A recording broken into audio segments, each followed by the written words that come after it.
We live, Junior. I'm with it. I got it, bro. We live, Junior. I got you. I'm with it. I got it, bro. We live, Junior. I got you.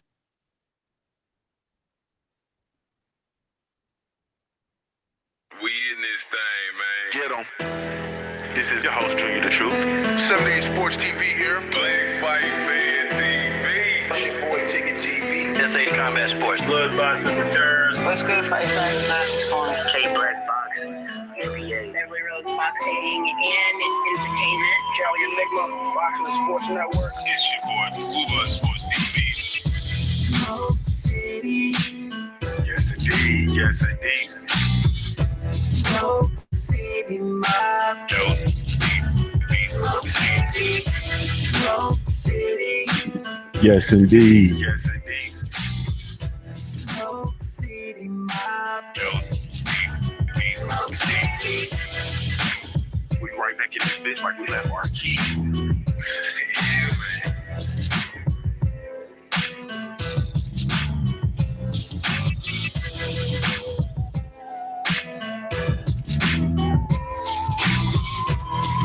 I see y'all in the building, man. I see y'all in the building early. Yes, indeed. Yes, indeed. Yes, indeed. Shout out to PK Boxing and MMA in the super chat. He says salute to the whole LDBC. Hashtag Smoke City Mobcast. Yes, indeed. Yes, indeed. Yes, indeed. Smoke City Mob. Smoke City. What's up, family? What's the damn deal, man? What is the damn deal? This is Junior the Truth, and I'm in here in the Smoke City Mobcast, man, right back like we left our keys. Thank you so much for taking the time to watch this, to tune in, man, to catch us live. We really, truly appreciate it. Y'all be sure to go ahead and smash that like button. Please be sure to comment and participate in the chat, and also visit the website over at www.ldbcsports.com, man. Create a profile while you're over there. Shout out to the entire LDBC. That is Lions Den boxing community. And also every Wednesday, 9:00 p.m. Eastern Standard Time, you can catch us right here in the Smoke City Mobcast, man. What's understood needs no explanation at all, man. Go ahead on and drop where y'all from before we even go any further, man. Where y'all from? We see y'all in the building, man. Oh my goodness, we in here thick. Tiz Frank, what's up, baby? Mr. Universal Sports, what's happening, family? STLT314, Sir Cryptomus Prime, Reggie Thompson, what's up? Sheldon Holmes, No Filter Boxing, Macadon One, Mr. Finesse, Mike Biz in the building and in the building. What's going on? Thomas Moreland, what's up, family? Nitty G, what's up? Maurice McElroy, Denard Reed, what's happening? Harold Jones, what it is? Bracy One, what's up, baby? Real Talk NY360. What's going on, family? Yes, indeed. CB in the building and in the building. LT Green, what's up? Kelly Thompson, what's happening? Yeah, Lionheart, what's up, baby? Yeah, D21519, what's happening? That way, the dog 26. What's going on, baby? Where y'all from? Huh? Let me scroll on down. Oh, yeah. Birmingham, Alabama in the building. Yes, indeed. Kurt, what's up, baby? Kurt Sugar in the building. Dallas, Texas, what's happening, family? Las Vegas, what's going on? Las Vegas for now. Hampton, VA, what's up, baby? Magic City 205, Detroit City. Future Past TV said, Ohio, let's go. Ohio, let's go. Atlanta in the building. What's going on, family? Yes, indeed. Columbus, Georgia, I see you. DC, I see you. Chi-Town, I see you. NYC, North Carolina, Los Angeles, Reading, PA, San Antonio, New Jersey City, New Jersey, Edmonton, Canada in the building, Philly in the building, Little Rock, Arkansas in the building. H-Town, what's happening? Miami, what's going on? Ireland, what's happening? New Orleans, yes, indeed. Yes, indeed. Once again, man, thank y'all so much. Funky Town, Texas, I see you. Little Rock, we see you again. We global. Yes, indeed. Yes, indeed. We see the nasty natty Duke Bigelow. You ain't said nothing but a can, nothing slick to a can of oil, bruh.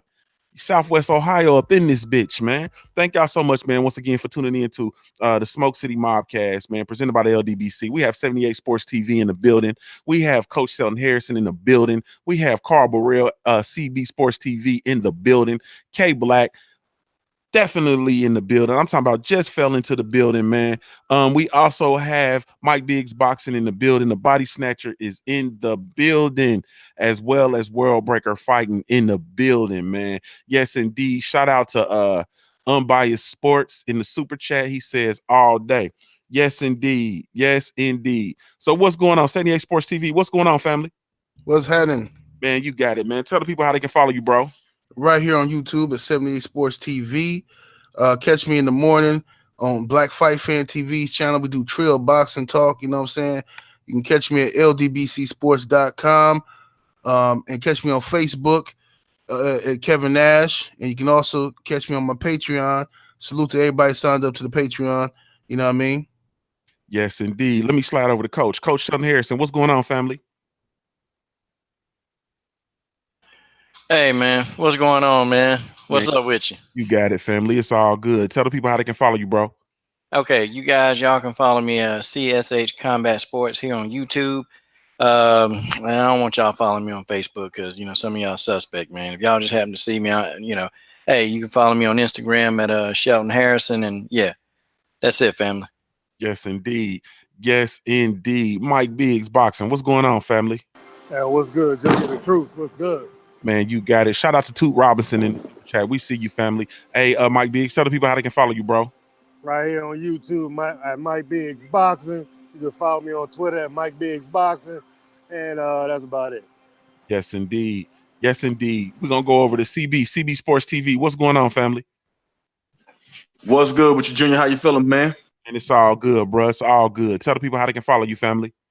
Right here on YouTube at CB Sports TV, on Twitter at CB Sports TV, on Instagram at CB Sports TV, on Facebook, Carl Burrell. Yes, indeed. Shout out to McLovin in the super chat, man. We really, truly appreciate you. Ricky Samuel, shout out in the super chat. He says, respect the whole LDBC. Brooklyn, stand up. Go get the strap. Go get the strap.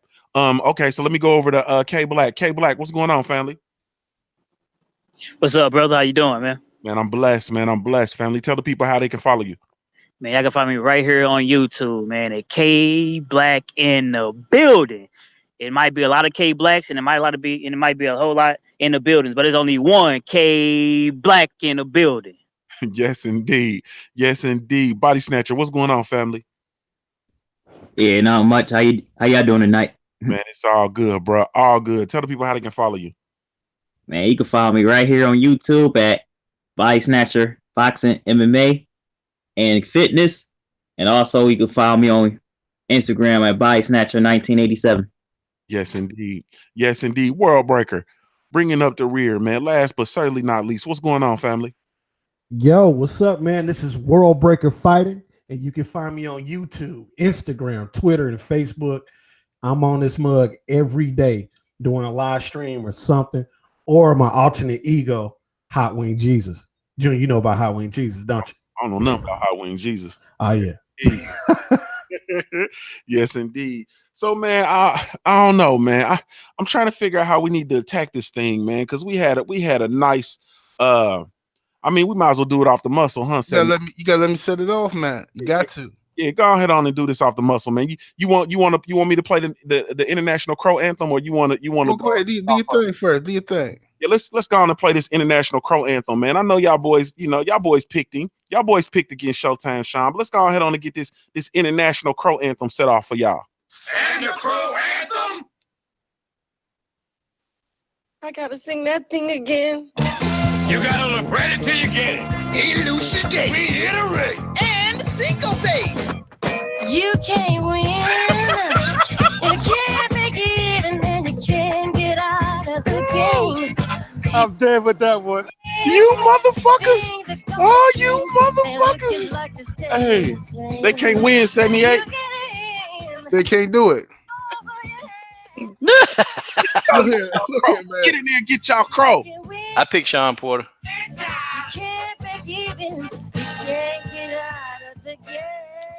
Go ahead, 78. Yeah, Oh man. Well, you know, it's like this here, man. We tried to tell them. They ain't want to listen. You know what I'm saying?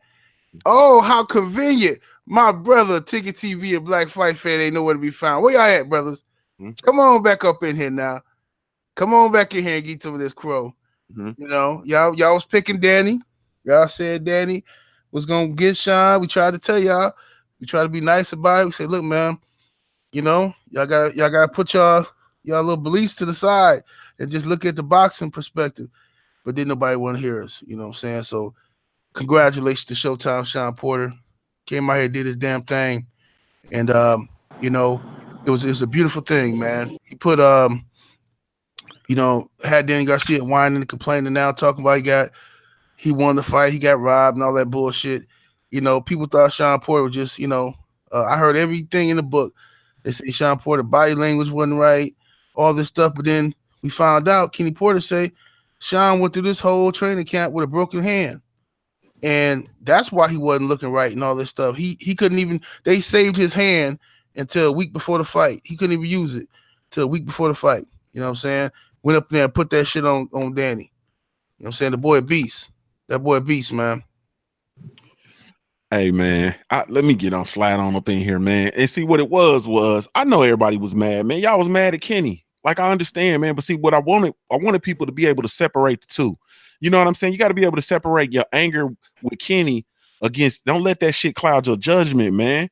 You know what I'm saying? You can't let that stuff get you so emotional that it clouds your judgment, man. We know Danny Garcia wasn't going to be able to get in there and fuck with Showtime Sean Porter, man. He don't work enough. We knew that, man. We knew that, man. We knew that. We knew that, man. So shame on you, man. Shame on you, man. And I just, man, this crow, man, is real. We done seasoned it. You know what I'm saying? I cleaned that shit up real good, put it on the grill. So let me go give you some more. Get you some of that crow. That's that crow anthem. Get him, Mike. Get him, Mike. Yes, indeed. Yes, indeed. So let me go on over to Coach. Coach, let me hear your thoughts, man, on the fight this weekend.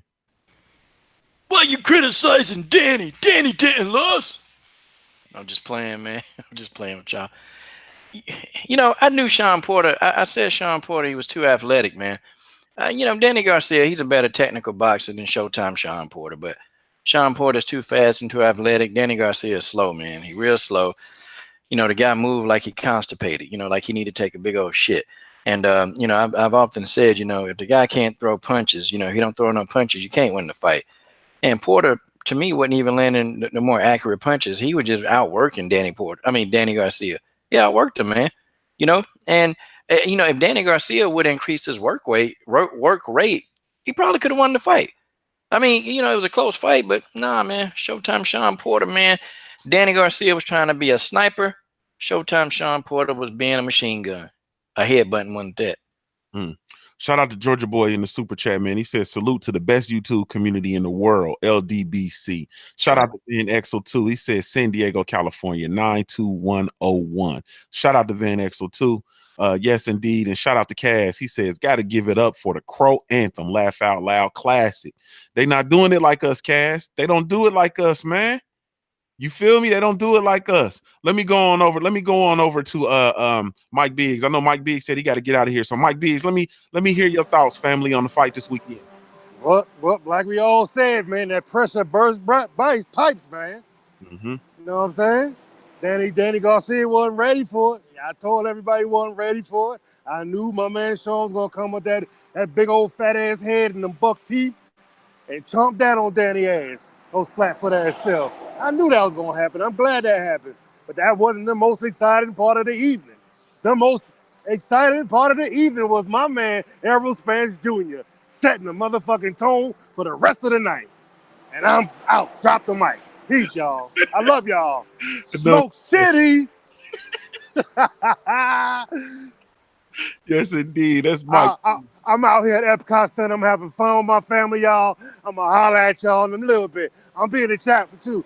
I'm gonna drop some dimes on y'all. Later. Salute, brother. All right, salute. My family. Yes, indeed. Yes, indeed, man. That boy enjoying himself, man. So let me take it on over to Body Snatcher. Body Snatcher, your thoughts on the fight this weekend? Oh yeah, man. It was a real good fight.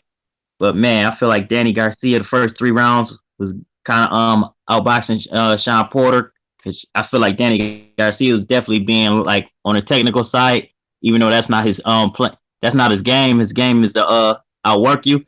But man, once I feel like Sean Porter picked up the pace, man, he was basically outworking Danny Garcia, but Danny Garcia was able to time Sean Porter, but not like he wanted to, because how Sean Porter was work rate was. Man, I had to fight about 7 rounds for Sean Porter and 5 rounds for Danny Garcia. Real close fight, but I still say my book, Sean Porter definitely edged the fight off. And I pretty much had a plan like that. Yeah, but like my favorite part was my boy Earl Spence, man, because I didn't know was he gonna do it or not, because he more quiet, laid back part. I say, yeah, you need to speak up and get in that ring and call out the winner. And I was proud that he did it to Sean Porter. And Sean Porter telling us, how you doing, sir? Like, man, I'm calling y'all like you called Danny Garcia out, man. Let's unify these belts, man. Make the fight happen. So that was my favorite part of the whole thing, honestly, with Earl Spence calling out Sean Porter. But I seen it 5 rounds for Danny and 7 rounds for Porter. Yes, indeed. Yes, indeed, man. I keep hearing folks saying that Danny Garcia is the better technical boxer, but I had Sean Porter putting the better technical performance on. Like I really truly did. Yeah. I thought he put on, and so I'm not sure that Danny is the better technical fighter anymore, man. I mean, honestly speaking, I think I think Sean Porter put on a better technical performance. But let me go on over to let's go over to World Breaker. World Breaker, what are your thoughts on the fight from this weekend? Well, I called that fight. I called it, for Porter for quite a while. Technically, if you wanted to be technically, Sean Porter won that fight. I had it scored 9-3. And I felt that Porter outworked the guy. I mean, he simply outworked Danny Garcia. If you've watched Danny Garcia fights, he doesn't work a lot. He likes to sit back and admire his shots. He likes to peruse the world, but he doesn't really like to give you that business. Sean Porter, just off of sheer work ethic, is going to beat you if you let him. If you can't hurt the guy, he's going to outwork you. And that's exactly what happened. After round 3, it was a wrap. It was totally a wrap. He took over the fight. He settled down, and he acted a plumb damn fool. And between those braided up dreadlocks, those headbutts, those body shots, he threw everything he could at him to win that fight. And again, I have to agree with several of the brothers on the panel. The highlight of the fight was Errol Spence coming in there and challenging him to a fight. And then 42 minutes later, we started getting that BS again.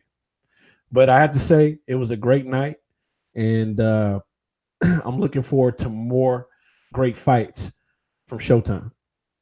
Yes, indeed. Let me go on over to CB. CB, same exact question, man. Your thoughts on the fight from this weekend?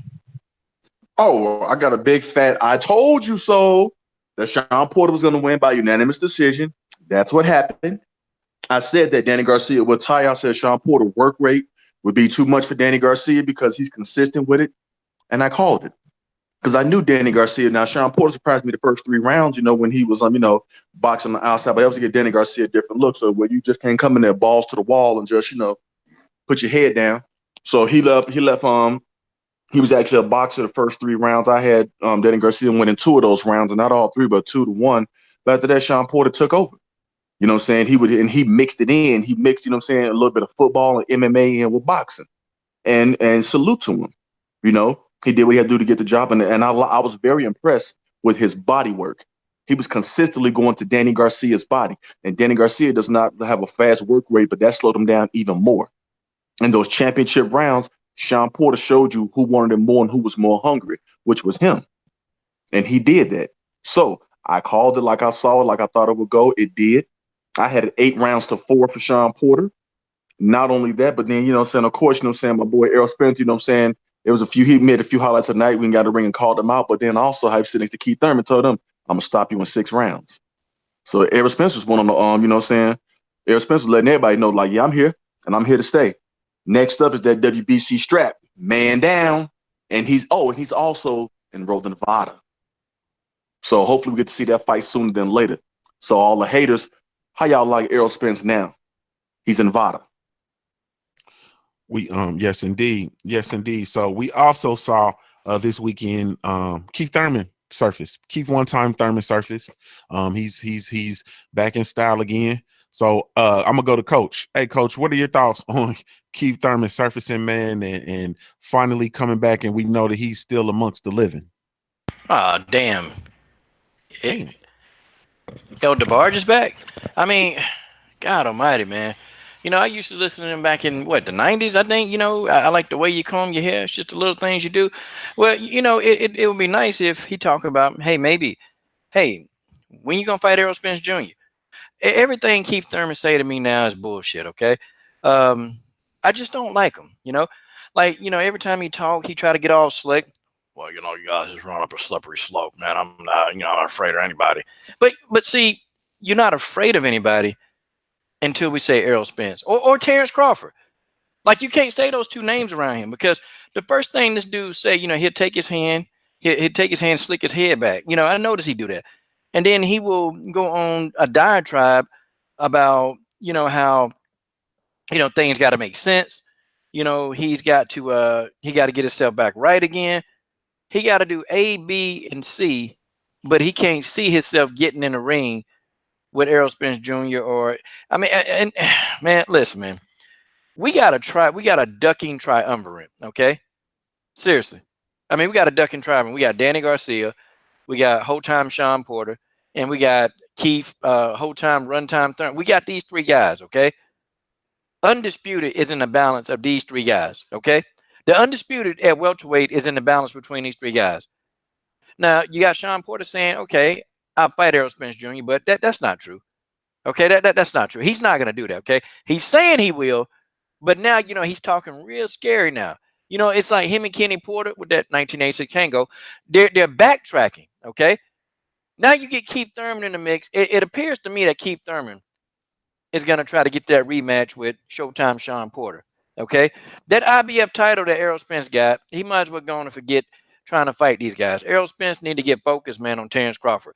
He need to say, damn Keith Thurman, okay? Damn El DeBarge, okay? We don't need El DeBarge, okay? Errol Spence and Terrence Crawford, they need to go ahead, get their legacy fight. Get the build up to the fight. However these guys want to build up the fight. Long as we get the fight in 2019, I think we need to say, the hell with these guys. Errol Spence is a bigger star now than Keith Thurman, okay? Keith Thurman, man, he can't deal with Errol Spence. He can't deal with Crawford. So if these are two guys that can't deal with anything, then guess what? We got Spence, we got Crawford right here, man. But then, it's like Spence and Crawford, man. They talking like, well, you're on this side of the street, and, I don't know, man. It seems like when these guys get a little bit of status, they all start talking the same language, man. And it's like they want to let it marinate, man. It's almost like when they reach a certain level, when they get their first, what Danny Jacobs call it, catching an M. When they catch their first M or two, then they start, hey, man, well, let's let the fight marinate. Let's let it do this, if these guys really wanted to fight, okay, and I'll say this, okay, if Spence Crawford, they really wanted to fight, they can make it happen. I mean, if Pacquiao and Mayweather fought, those guys can fight. That's just how it is. But Keith Thurman, man, nobody was really talking about Keith Thurman for a while, man. The guy trying to keep himself relevant, Keith Thurman, been over there. He'd been, chasing his wife around the house, slapping on the ass. Keith Thurman just got through being a virgin, man. I mean, damn, this dude done fell all the way in the cootie cat. He done fell all the way in there, man. And now Keith Thurman is climbing out of there slowly because his wife is letting him come out and talk. But when he come out and talk, he just say some of the dumbest shit. Like, and then the people, and I'm gonna drop the mic after this, but the people that's interviewing this clown, nobody want to ask this dude, look, man, are you gonna fight Errol Spence Jr.? When, man? When do you plan on fighting the guy? When are you gonna fight him? Okay, we want Errol Spence Jr. Okay, we want him.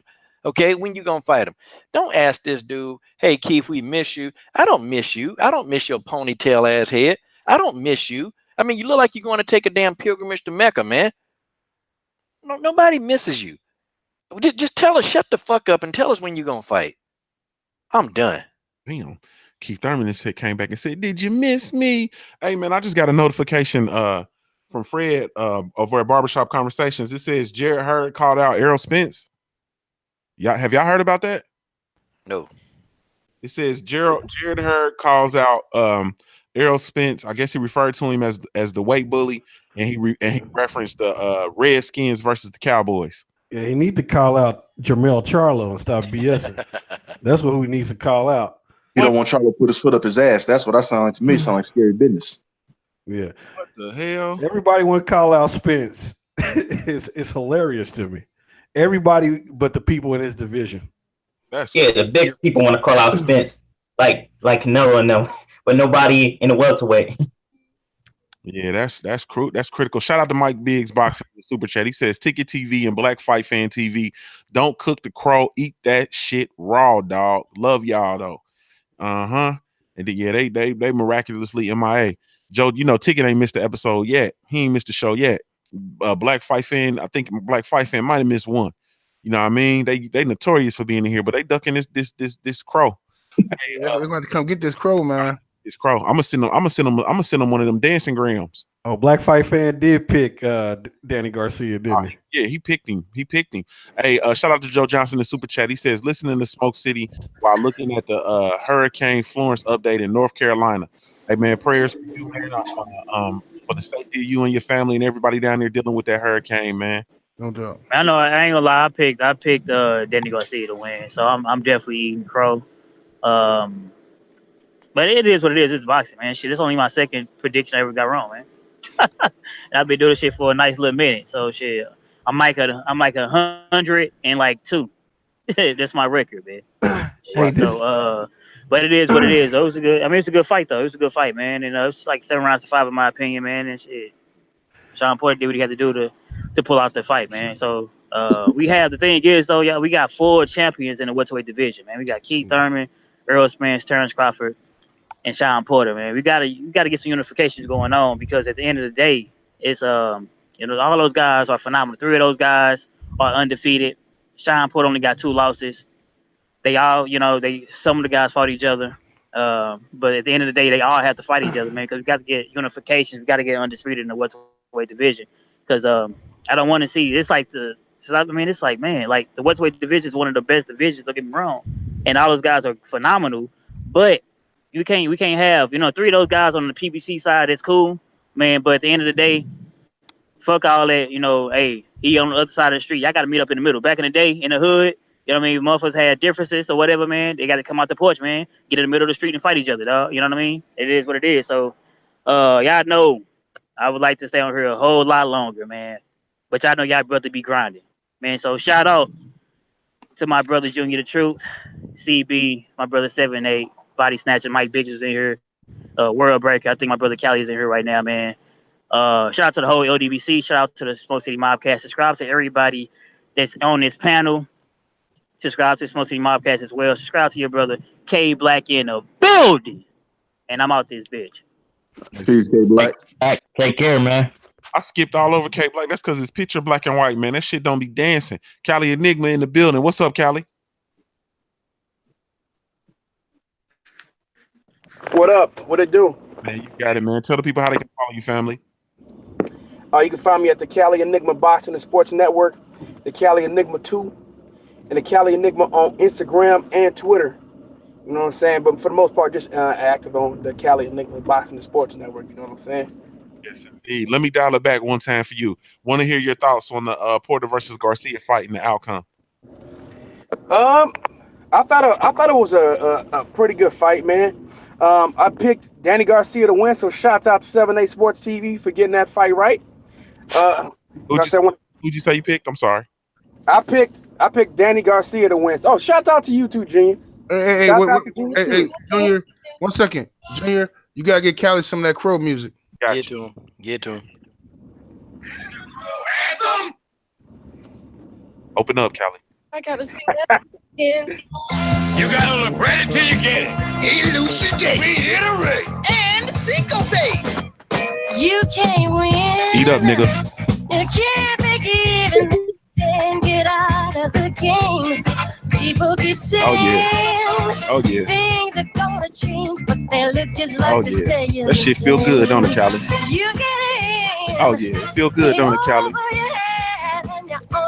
That tastes good, bro.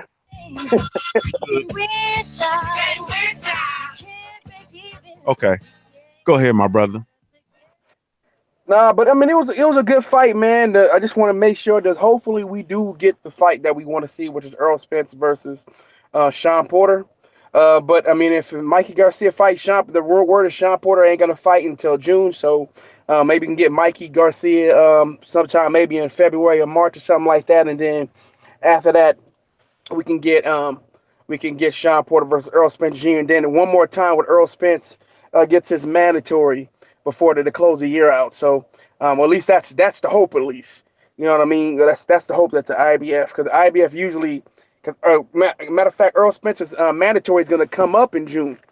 So hopefully he's probably going to have to pay some step aside money in order to fight Sean Porter. And you know the IBF is really strict on that. So we'll see what happens, man. But you know, it's not the end of the world. Hopefully we get those fights, and then he can find a way to get the mandatory at the end of the day. But it looked like Ugas, who was going to be his mandatory, decided to go the WBC route. So I don't know who will be next in line after that. But yeah, it was a good fight, man. I just, like I said, at the end of the day, I heard what I wanted to hear, and then at the post fight conference, I heard something else. Heard a little bit of backtrack. Then I heard Kenny Porter on the Boxing Voice, and was like, that's where you start guessing again. And if Sean only gonna fight one time next year, like, oh man, we might be starting to play the mandatory games.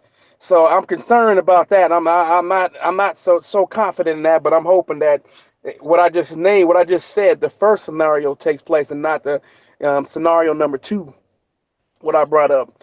But I mean, you know, like I said, it was a good fight. Danny Garcia, man, he wasn't active enough.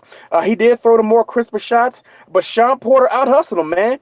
That's what I stated. I was on the Boxing Voices, not the Boxing, the Boxing Clinics live stream, and like I said, Sean did a good job of fighting on the outside, using his jab, throwing combinations, throwing flurries, and then getting out. Now he wasn't landing a lot of those shots, but he was still more active. But then again, Danny Garcia. Who wasn't landing all them shots, Callie? You can't do that. No. But my point. That's when let me get to my point. But I said, but Danny Garcia wasn't landing that many. Neither guy landed that many punches. I'm talking about. Watch should say percentage wise. I should say, from a percentage wise, they weren't really landing. They weren't that accurate. Neither guy. But like I said, Sean Porter out hustled him. I picked Sean.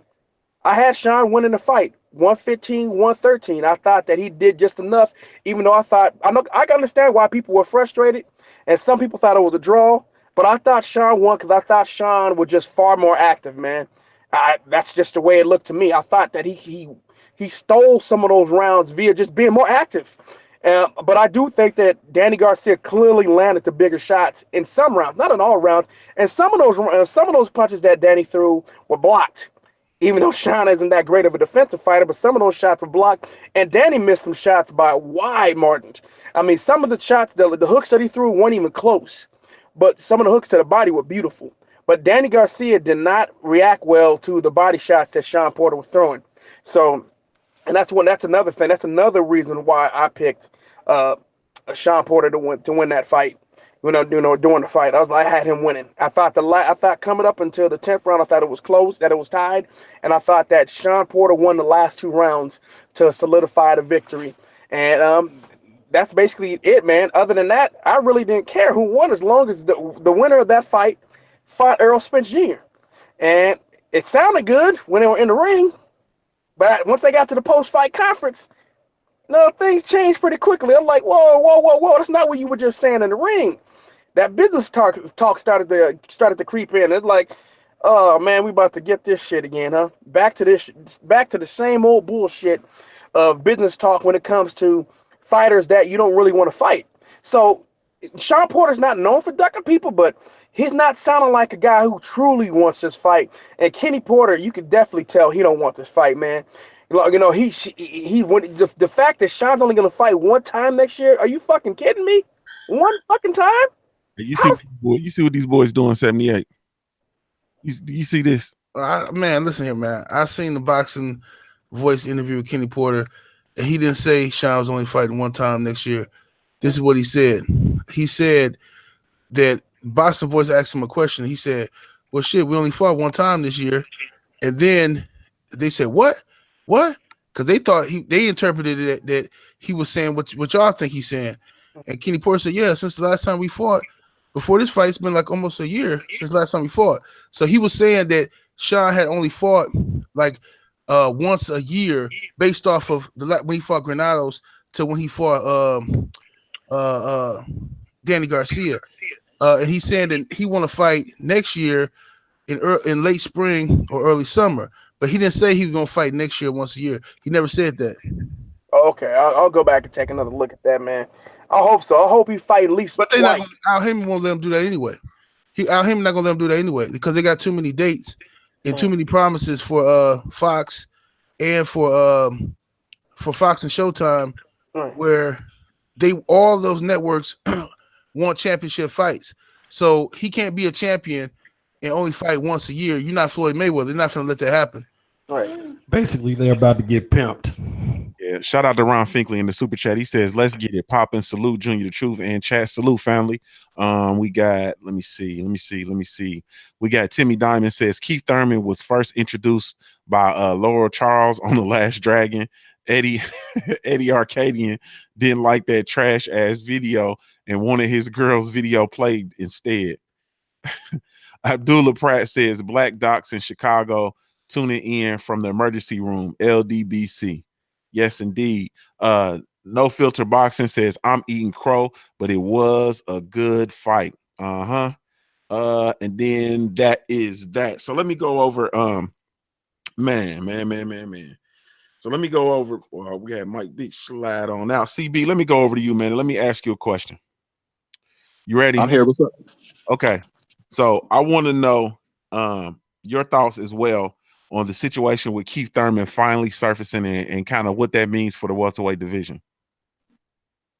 I mean, well, as far as him resurfacing, I mean, okay, it's good to know that he's still alive because, I mean, we didn't know that, so, I mean, that's good for that, that he's still alive. As far as the welterweight division, I mean, it means absolutely nothing because, I mean, he hasn't fought anybody. He hasn't fought anybody since March of 2017. So he needs to come back. He needs to, get in rotation. And, he's going to get us one little, tune-up fight. But he needs to get back in rotation. He needs to defend that belt. And then he needs to get a unification fight with Errol Spence after that. I mean, if you're not going to do that, you think you sit and talk, sit up here and just talk about something. Well, he ain't the truth yet. And how come he not the truth? No, the truth is not you. You're a liar. Remember, I ain't afraid to let my old go. I want all the smoke weapons, all that. So, I mean, until Keith Thurman do something, Keith Thurman is irrelevant to me, And I'm just going to be honest with you. The man ain't did nothing. He don't show up. I mean, if he fights this year, okay, that's a big if because he's supposed to be coming back in May. And then in August, and then September, and now December. So if he comes back this year, that'll be 3 fights in 3 years for Keith Thurman. Okay? Unacceptable. And you're a champion.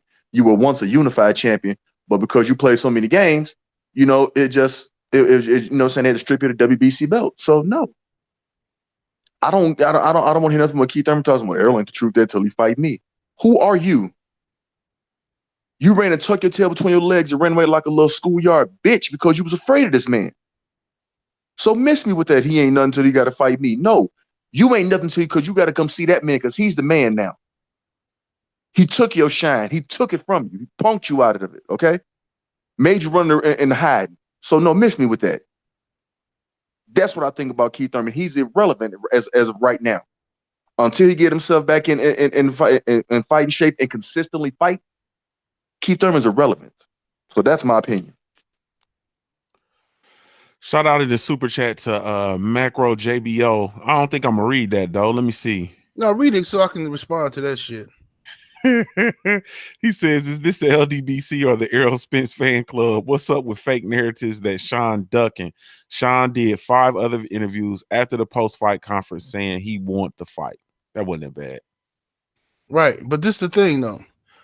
All right, you heard certain people, a few people in the LDBC are saying Sean ducking Earl, he ducking that smoke. You ain't heard me say that. You ain't heard Junior say it, right? So what are you talking about? You know what I'm saying? Like, people got to stop doing that, man. This is the LDBC. We are a community. Inside a community, people have different thoughts and different opinions, but we stick together as brothers in time of need and time of trouble. You know what I'm saying? But we have different shit. this whole look, we picked Sean Porter to win. Some people pick Danny to win, right? So I don't know how people keep coming with this narrative that if one person or two people in the LDBC say something, then all of a sudden that's the whole group. Cut it out, man. Cut it out. Y'all know that shit ain't true. So stop trying to spread that bullshit, man. I ain't said nothing about Sean ducking Earl Smoke. I done heard Sean Porter. All I heard him and Kenny talk about is Earl next. That's what I'm going with because that's what I heard them say. I'm not reading between the lines and trying to break down. Or I don't know. He didn't say it with the same this, and I'm going by what he said. The man said Earl next. I seen Kenny Porter on that podium say he interrupted when they said something about if it's not Earl, who would it be? Kenny Porter interrupted Sean and said, "We want Earl Spence, Earl Spence, Earl Spence, Earl Spence," because he understand. He understand what they try. Listen, we want Earl Spence next. This the guy who everybody want to see us fight, so we're gonna fight him next. All right, they understand that, but people ain't happy with that because they want Sean Porter to be perceived as ducking Earl. That's what they want. Let them look. The man said he gonna fight him. Let's see what happens. Okay, what needs to happen at this point is, and I told people this was gonna happen anyway. I told people before Sean and Danny even fought. I said in one of my videos, or maybe on Trail Boxing Talk, I said in one of them live streams, I said everybody talking about they want to see the winner of Sean and Danny fight Earl next. You're gonna have a problem because Earl wants Mikey Garcia next, right? He wants Mikey Garcia in December, but Showtime saying it can't be in December. They're gonna push it back to early next year. So if Earl fight Mikey early next year, how the hell he gonna fight the winner of Sean Porter, Danny Garcia? That fight ain't gonna happen till the summertime. I said that already, but now everybody gonna act brand new and pretend like, oh, well, Earl, he had to fight Mikey because he couldn't fight. Come on, man. Y'all know how this works. Next year, them niggas gonna fight. That's all I know. You know what I'm saying? They're gonna be fighting next year. It ain't gonna happen when we want it to happen because Mikey Garcia shouldn't even be in the equation. Mikey little ass should be down there fighting Lomachenko. Thanks. That's what should be happening, but don't nobody want to talk about that. Yes, indeed. Shout out to McLovin in the super chat. He says, "Why is everybody scared of Spence? Because he statement in the Brook fight, he's the alpha male right now in the division, and he proved that shit." Man, my thing is this, you know what I mean? And I made the statement that after, Showtime, Sean Porter went in there and beat the piss out of Danny Garcia, and it was gonna be Chowder Bruce. You know what I mean? After this Chowder Bruce, we was gonna gas up the deuce in the quarter, and we gonna head to Texas. And I'm standing on that until I hear something different. You know what I mean? But I don't like 78 said, I'm not reading all into, he didn't say this or he didn't say that. I'm going off what Sean said. I'm going off what I heard Kenny say, and we're gonna see what it is. You know what I mean? And if you look at what's going on in the sport and how things are posturing and lining up, with recent news that's come out, it's sizing up to be that way. But we're gonna see. Let me go over the World Breaker. World Breaker, I got a question for you. So we saw all of the little post-fight shenanigans that took place, the Broners and the Tank Davises and everybody, and the Robert Easter Juniors and Charlos, and they were, chatting it up and chumming it up and whatever the case may be, and even on into the press conference, so on and so forth. What are your thoughts on the post-fight shenanigans? Simple term for it is pure unadulterated niggotry. That's what it was, and I'm quite tired of it, man. I'm tired of seeing these young boys act a fool. I'm tired of the little sexual interplay that I'm seeing, little homosexual stuff that I see between Broner and Tank. I'm really turned off by some of these young bucks, man. And Robert Easter pushing a guy on camera. These guys conduct themselves in a way that is unbecoming of champions, professionals, and maybe some of them will learn, maybe some of them won't. But at the end of the day, I'm just tired of seeing all that unadulterated niggotry, man. It's ignorance at its worst. And if I wanted to go see if I wanted to go see a minstrel show, I'll just go see Birth of a Nation. I'll just go back and see, some old school movies. I want to see educated professionals in their craft. If they put as much energy into becoming better fighters as they do as far as drinking and carrying on, we'd have a rival era to the era of the 80s, as far as the welterweights and the smaller divisions. Man, there's only a few stand-up boxers right now. And Deontay Wilder comes to mind.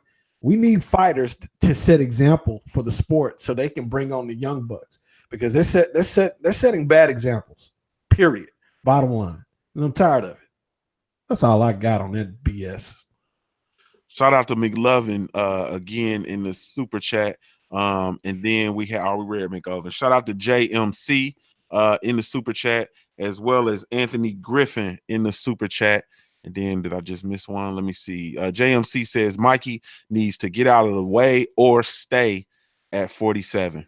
I understand exactly what it is that you're saying. Let me go to the body snatcher. Body snatcher, you still there? Yeah, I'm here. Okay. Same exact question, man. What are your thoughts on the post-fight shenanigans, man, that took place after the bout on Saturday? Yeah, they all looked at like clowns. Yeah, especially AB. When Errol Spence was talking, it's just the way he like, say what you told me. Say what you told me. And then Tank, man, looked at all drunk, and that dude looked like a fat ass Tank. And for him to be a 130, 135er, man, that dude looked like he bigger than me. He looked like he walking around at least 170 right now. And yeah, they just looked at all crazy and stuff. And how Tank kept on saying to Errol, we gonna spot, right? Yeah, we gonna spot, right? Like, dude, man, this focus on your stuff, man. But yeah, they just looked at all straight like clowns. And I thought, yeah, a lot of them was looking all drunk and stuff. And I feel like, man, for the sport, man, we want to at least hear what's coming up next for y'all. We wasn't trying to see all the goofing around and all that, all hugging up on each other sometimes and stuff. I'm like, oh my God, man, y'all goofy. So I just thought of them goofy. But my favorite part was when Terrence Crawford came at Adrian Broner, said he looked like a groupie last night. And he sure did though. But that's all I got for that. Yes, indeed. Yes, indeed. So you brought up my next point that I wanted to kind of talk about, man. Let me go over to Coach. Coach. So we saw Tank Davis and we saw the memes. I saw it from CJ and the boxing clinic and more, man. Shout out to CJ. But we saw the meme of Tank Davis looking like the Cabbage Patch doll, man. What are your thoughts on Tank Davis, man? Does he appear to be out of shape, Coach? Does he appear to be out of shape? Yeah, Tank Davis got a square head, man. What the hell? I mean, his head done grew to the size of a damn coconut. I mean, it looked like he got, he started to turn a damn Raphael. He got 5 necks and 15 asses, man. And I'm just sitting here like, man, you can see who he with, man. The guy's out of shape, okay? The guy's a drunk. He hanging out with Adrian Broner. And then what the hell is Errol Spence doing, man? Why is Errol Spence even around those two clowns, man? Matter of fact, Tank, it's still hope for Tank. But, Adrian Broner, man, that dude is a disease, okay? Broner is a disease. Everybody this dude, Broner can't win a fight conventionally. Broner getting his ass whooped. Broner getting clowned. Broner having, homophobic erotices. And, Broner just looking for a friend, anybody to group on with him, man. And, he just seemed like he latching on to Tank Davis. He latching on to Errol Spence, because them dudes actually winning. Them dudes actually going somewhere. Broner, Broner ain't doing that, man. I mean, we got Broner, man. Running around. This dude, 28, the dude already got gray hairs, man. Like, what the hell is wrong with Broner? And what's wrong? Tank, I don't know, man. Broner might done turn Tank out, man. I'm starting to think Broner done turn Tank out, Because Tank, hey, man, I want to spar. You don't want to spar Errol Spence. You come on, man. Knock your little square head out, man. Had that damn bowling ball head rolling around the damn ring, man. I mean, it's really disgusting, man, how these guys act, man. And I'm sick of Tank Davis. And dude, what the hell, man? What is this dude can't? I don't even understand what the fuck Tank Davis is saying. Okay, what the fuck is he saying? Hey, yeah. Nigga, what did you say? What the hell? But you know what? Broner understand him. Broner seemed to understand him. Oh yeah, man. Yeah. Nigga, do you understand what he said? They talk the same jibber jabber. Yeah, man. Coach, Fuck, man. Coach, they talking booty talk. That's all it is, I man. don't know what that shit is, man. But it's Tank fucking up. Okay, Broner is fucked up. Tank is in the process of fucking up. Okay, that's what he doing. Tank got to get away from Broner, man. He got to get away from Broner. He got to get his manhood back because I think he lost that messing with Broner. Okay, I don't have nothing against homosexuals, but I think Tank has ventured into the realm of faggotry. I think that's just how that is. That's just the way that is. Okay, Tank Davis need to go. Okay, he need to get away from Broner. Now I do like him with Kevin Cunningham, hanging out. I like that, but I think Tank need to get the hell out of here, man. Okay, I mean I think he need to get away from Broner. He need to stop dealing with this dude. Cut Broner off, man, because Tank gonna be sleep.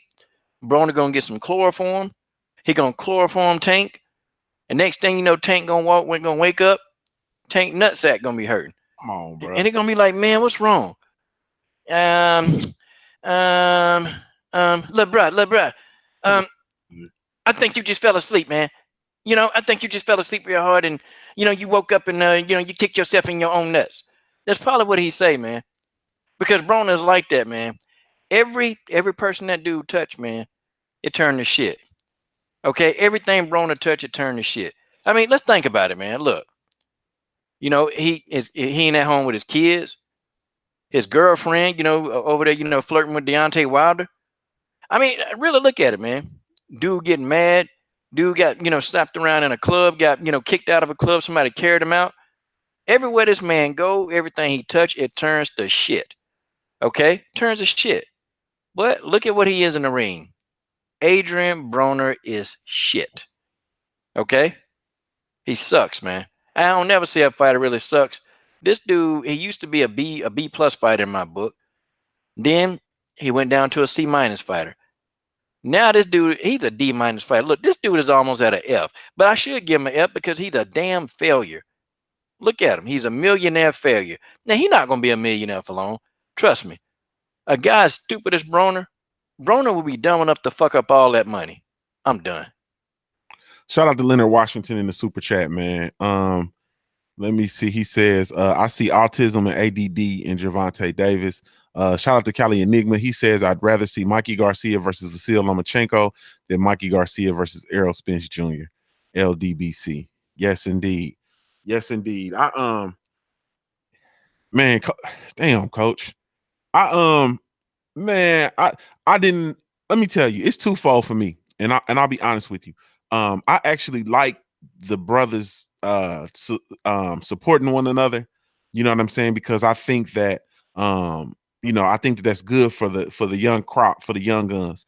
I don't like all the clowning shit, man. I don't like all that jumping around, running around, jumping on the mic and all that. I said it in my live stream.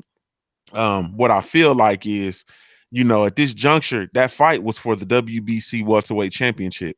You know what I'm saying? So if you're not there to throw your hat in the ring with regard to that WBC championship at welterweight, then you need to sit down and be cool.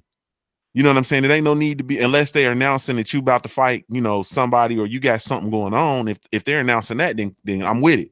But if you don't have a big announcement, if they're not rolling out nothing for you, if Steven Espinosa don't have a big announcement with your name on it or whatever, then you need to sit down somewhere. You know what I'm saying? And I think it's ridiculous for, Errol Spence. I can understand him being on the microphone and them asking him questions because he's trying to get that shit. He's trying to get that fight. So I understand that. Shout out to PK Boxing and MMA. Says smash the like button, LDBC. So I understand Tank on the mic. I don't understand Broner on the mic. I don't understand all that running around, snatching people's cameras and getting on the microphone, asking goofy ass questions and all that kind of shit. I don't really understand it. You know what I mean? It's just a whole bunch of just silly shit, man. And I think, once again, it does make the young dudes look bad. You know what I'm saying? It does. Shout out to Penna. Who is that? Panama Poppy 4000. Brooklyn Styles is the man because he has fast hands, and Keith Thurman will beat the shit out of Earl Spencer and Terrence Crawford. Yeah, so but I didn't care for that, man. Bottom line, and I think that also with Terrence Crawford calling with him calling Adrian Broner, a groupie and all of that kind of stuff, and then there's no response, I'm not feeling that. You know what I'm saying? I don't like that at all because we know how quick on social media these youngins are, and Adrian Broner being one of them. We know how social media savvy they are. We know that you're aware of what was said and what this man said to you, and there's no response. Like, I'm of the opinion that we should be on the cusp of getting that fight. You know what I'm saying? But shout out to smoke. Nah. You know what I'm saying? I need to know what's going on with that, because that's one of the things I hang my hat on with regards to Adrian Broner, because I'm a fan of Adrian Broner's. And I hang my hat on that because I always say, say what you want to about him, so on and so forth. If you say his name, y'all pretty much gonna fight. But with what's going on with Terrence Crawford, you know what I'm saying? You making me, eat my words per se. You know what I'm saying? But shout out to Fanon. He just fell in the building. Fanon, what's going on, family? I'm good, man. How you feeling? Man, it's all good, man. It's all good. Tell the people how they can follow you, bro. Oh, Fanon, just hit the link where my name is, man, on this. Fanon International Boxing on YouTube.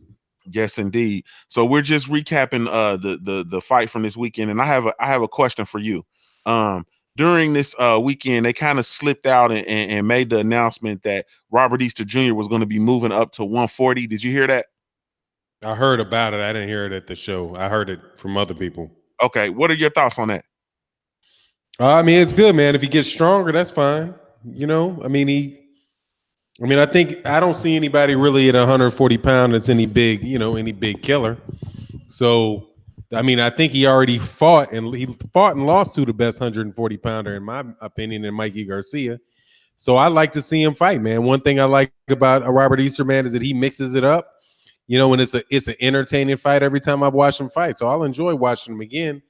I don't think he's going to be a world beater up there at 140 pounds, but if he gets a little stronger, if he works on his game, the thing that I don't necessarily like about Robert Easter that I saw in the fight with the Mikey Garcia, I just don't really hey man, you funny, Georgia boy. I'm just not really that big on his pops in that corner, man. I think when he made that he's supposed to have made that change to Kevin Cunningham. He just needs to make that change all around, man. Because he seemed like he was split between the two of them. So, Hey, but for now, I'm excited to seeing him. Hey, but for now, you know how, man, I'm a coach, man. So you know how dudes' daddies are, man.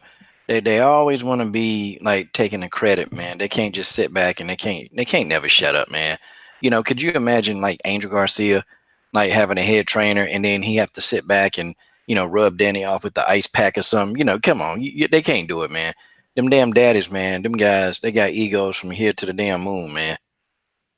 Yeah, it's a blessing and a curse, man. The good thing about a parent is that they'll get you up, they'll get you running, they'll get you everything you need to get to a certain level. And one of the things is if you are not like Floyd Mayweather Sr., or you're not really like a world class level trainer, and even if you are, there's only so far that you can take your son to. And then you got to know when to hand them off. And if you don't know when to hand them off, their skill development is going to end with you. And where you can have somebody where if you take them to the level that you can get them at, and then you give it to somebody who can then take it from there, you're doing the best for your son, man. But there's what they call them, helicopter parents. I got a kid, I got kids of my own in sports, man. I'm telling you, the best thing I ever did for my son, and my son's younger, is just, look, man, I finally got to the point on my second kid that I can just sit back and watch them do what they're doing, because at the end of the day, I can study up and try to learn about the sport that they play, but I'm not going to know it like somebody that played professional basketball or played professional tennis themselves. And you're not going to allow your child to grow. So, it's a good thing. And I don't mean to take too much time, but it's a good thing that you have that parent-child relationship, because it really can get the ball rolling and keep them can show them dedication and get them the resources. But when they get to a world-class level and you don't have that experience at a world-class level, at that point in time, you can stunt their growth. Yeah, facts. Hey, Fanon, real quick, with regard to that, the Danny Garcia versus Sean Porter fight, who did you pick? Oh, I picked Danny Garcia. And the Crow Anthem. Hey, I already did my crow video. I had it. I thought it was, You gotta look ready till you get it. Oh, I'm childish. This feels good, man. I'm childish. You can't win. Hey, man. So let me go on over. Let me go over, man, and let me funny, man. let me ask Callie Enigma. So real quick question, man. Quick question, Callie. So I'm gonna dial the track back, and I talked about how Bud Crawford referred to AB as a groupie, and there's no response. I want to know your thoughts on that. No, I agree, man. I mean, AB used to that. You know how they like. You know how they. Man, what he say? Tell him how he say it. How he say it? How he say it, man? How he say it, man? He act like a little bitch. That's just the way he. That's the way he acts, man. It's pathetic. It's pathetic behavior because he can't act that way towards his own career. So he has to latch onto someone else's career who's actually successful. So that's one of the things. When you have no success in your career, and things aren't working out the way that you would like it to, you need to latch onto someone else's shit instead of him getting better himself and working on his craft. He has to get excited about somebody else's career, which is good to get excited about someone else's career. There's nothing wrong with that. But how about you get just as excited about your career as you are about other people's? See, he's there get excited and talk shit because without all them dudes hanging around AB, I mean, where AB gonna be right now? It's sad because it's not like AB has no talent, man, but he doesn't put in the work for his own career the way he is when he's concerned about someone else's career. And it's sad, man. This dude he's always depressed. Always depressed. If he's not doing this, getting drunk, because it seems like the only way he can have a good time is to get high. And when I mean getting high, I mean get drunk. That's the only time I see him happy. But he's also miserable. So there's definitely problems there with the guy. But I agree with Terrence Crawford, man. Terrence Crawford, like, man, you are the groupie to this dude. Look, I mean, I can understand where Terrence Crawford's bothered by that because Terrence Crawford's a dog and he not gonna just go sit and let someone say something because he's a dog, he definitely gonna snap back. That's just who he is. That's the dog and TC. And if TC and Broner fight, we gonna really see the definition of dog walking. Terrence Crawford would dog walk AB. It ain't even worth watching that fight. Damn. We already know the results of that fight. I don't think he stops him because AB, you just don't really stop AB, but it ain't a competitive fight at all. At all. The only one well, you never know, man, but I don't see Terrence Crawford, but I mean, he might as well quit. He probably quit on the stool or something. Maybe he quit on the stool because he get beaten down so bad. But I mean, at some point, I want to hear AB talking about his own career. But I really want to see first is AB talking about checking in the AA for his alcoholism. God, because it's obvious. That's what he has. He's an alcoholic, man. A major one. Every time I hear him about taking him in the strip club or something, getting arrested, most of the time he's drunk. And he was drunk Saturday. I saw the video. I seen videos. The guy was drunk. He's always drunk. And it's not something to laugh at, man. I'm actually concerned. And I know everyone laughs at it as an expense, but I mean, someone needs to say something. Someone in his group needs to say something. And I did a video, a live stream, I think it was this weekend, talking about rappers and stuff like that, overdosing and, the people getting excited about drugs and stuff. But alcohol is a drug, especially if you consume it at the high rate that he does. And it's obvious that he does. Like alcohol causes depression. And it's obvious that this guy he's depressed. All that money he's made, he's still not happy. So, I mean, only thing I want for AB right now, even before I see him get in the ring, get some help. I want to jump in on that one. I slightly disagree with Callie on that one as far as alcohol causing depression. I think people overdo alcohol when they're trying to cover up something painful. The depression is already there. They're using alcohol to try to mask it to make them feel better, but it only lasts for a short amount of time. You understand? I know this firsthand. So when people hear me shitting on AB and all that kind of stuff, it's not because I dislike him. It's because he reminds me of a younger me, a dumb me, a stupid me, or my friends when we didn't listen to the OGs and my father and people around who were trying to give us game. You know what I'm saying? AB might be masking something else. I was masking shame of things that I have done in the streets that I knew better. I was raised better, but I did them for stupid reasons, and I gotta live with that. You see what I'm saying? No matter how y'all look at me at 78, oh, he started the LDBC, all that. It's a shame that I carry every day, a burden that I can't take back, certain stuff that I did. So alcohol and other shit mask that pain and that shame. You see what I'm saying? Unless you just a savage, you don't give a fuck. You know, I don't give a fuck. Nigga, I did what I did. Unless you that type of person, you're gonna have that kind of pain. But I think AB, I believe personally, from his actions, the boy been touched on. I think that's what he trying to mask. I think the boy been touched on. I think you see that in the stuff he be doing with Tank Davis, trying to kiss on him and all this weird shit he be doing. And they just gotta touch on each other. They gotta grab each other. Like, dude, don't nobody do that shit. Who do that? Like, it's a weird shit that they do. And I don't know what's up with Tank, whatever, you know what I mean, or AB, but they need to get that shit under control. Ain't nothing wrong with having a drink or smoking some weed. But when that shit consume you to where you need that to get through a day, you have a problem. But you see Tank's so young right now, though, man, and he's already starting to drink. Every time I see him now with AB, he got a glass in his hand. I think he's starting to drink at the same rate because I think in order for him to be around him, he gonna have to have a drink.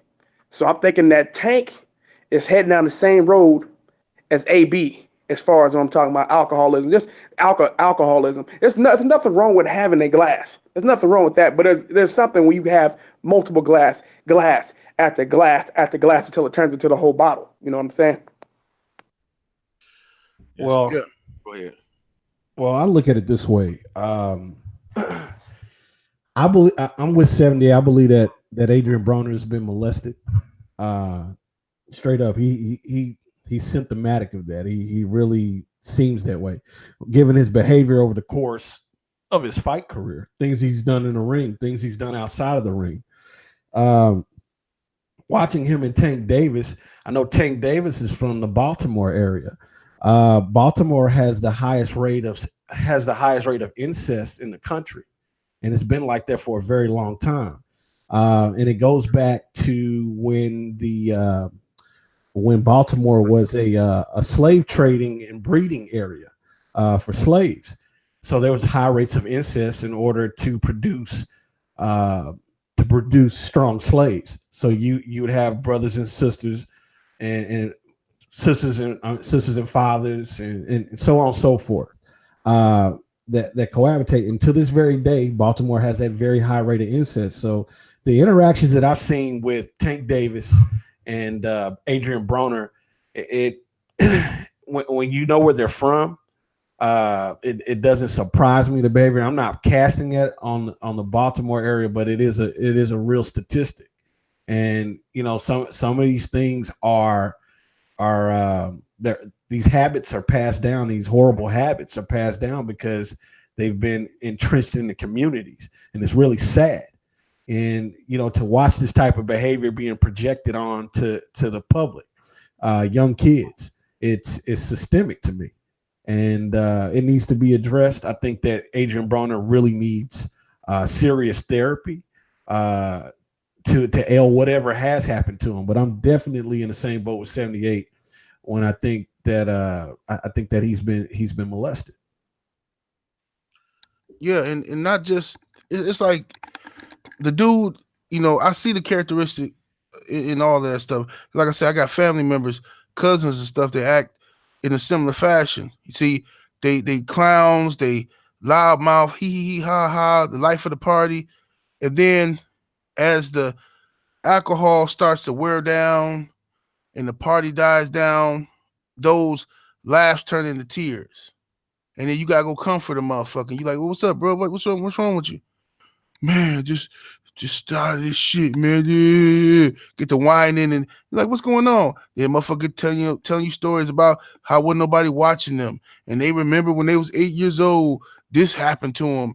I know, bro. I see that shit all over AB.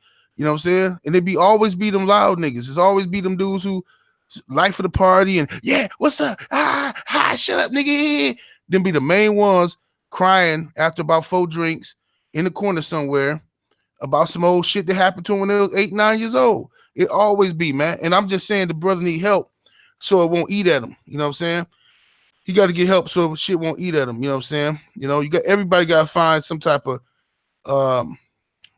therapy. You might need to see a therapist. You might need to find him a hobby to calm him down. Maybe some yoga, some meditation. Maybe motherfucking, you know, I got fishing. You know what I'm saying? I go fishing and shit like that. That's peaceful to me. That's why you always see me at the park looking at nature and trees and shit like that.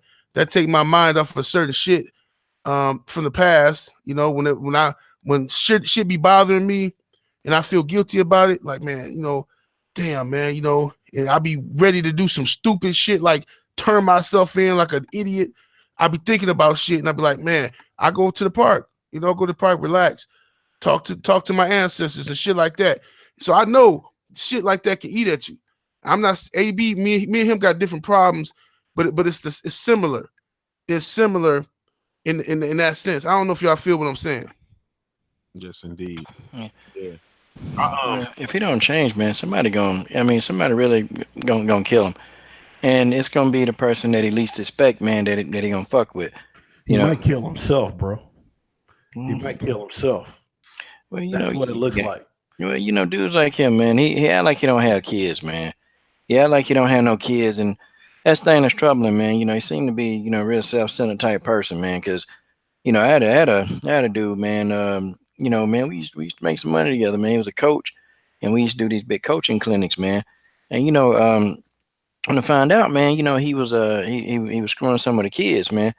Well, you know, he had kids at home, and you know, he didn't want to go to jail, man. So you know, he killed himself before he had to go to jail, chance to go to jail. But you know, you had a family, you had kids, and you know, man, selfish people, man. You know, they do stuff, then they kill themselves, man. Anybody talking about they want to kill themselves, and you got kids at home, you know, I don't have no sense, man. Fuck you, you know. And you're a self-centered dude, man. You're self-centered. You know, what about them damn kids, man? I mean, you know, he act like Adrian Broner act like he's 17, man. Like, you know, this dude ain't 17. But Adrian Broner 28, man, and still act like the back of a donkey's ass, man. That's you know, that's what he act like. Shout out to Corey Lee Boxing in the Super Chat. He said, shout out panel Usyk, panel number 1 in the boxing program. And then we got Georgia Boy. Shout out to Georgia Boy. He says, on a serious note, it's unacceptable for Tank on a serious note, it's unacceptable for Tank to be out of shape between fights at 23 years old. Boxing intervention. So we got let me go over and let me ask Carl Burrell. Let me ask you. So we got Errol Spence Jr. He is enrolled in the VADA program. What does that mean to you? What does that mean for his career as well as the welterweight division? Well, I look at it as Errol Spence letting everybody know it's time for unification. He gonna shut all the haters up. He's on steroids. Look at his nipples and all that type of sick homosexual ass talk. So he's shutting all the haters up, and it's time to get down to business. This new Fox deal, you know what I'm saying? It's time to get down to business. You know, you can't put them cards like how you have on Showtime. You know, Danny Garcia versus Brandon Rios. You can't put no Errol Spence versus Carlos Ocampo. You know, I understand that was a mandatory, but I'm just saying just like that in general. So it's time to get down to business, and Errol Spence let everybody know that he's, you know, it's time to get down to business. These fighters gonna have to fight. Al Hammond not gonna have all that crap no more. Y'all done had y'all fun. Y'all done got overpaid. Y'all still gonna more than likely get overpaid, but now you got to go in there. You're gonna have to fight competition. It's about competing now to see who's really the best, who's gonna be, you know, the best of this era. You know, it's time to put on big fights. And you know, you think Fox finna shell out like about 60 or 70 something $million a year for garbage fights? Absolutely not. You think Showtime finna shell all that type of money for garbage fights? Absolutely not. Errol Spence been wanting to smoke, but now the Keith Thurmans, the Sean Porters, the Danny Garcias, and everybody else, you know what I'm saying, that's been ducking, period. Now you got to fight. You have no choice but to fight.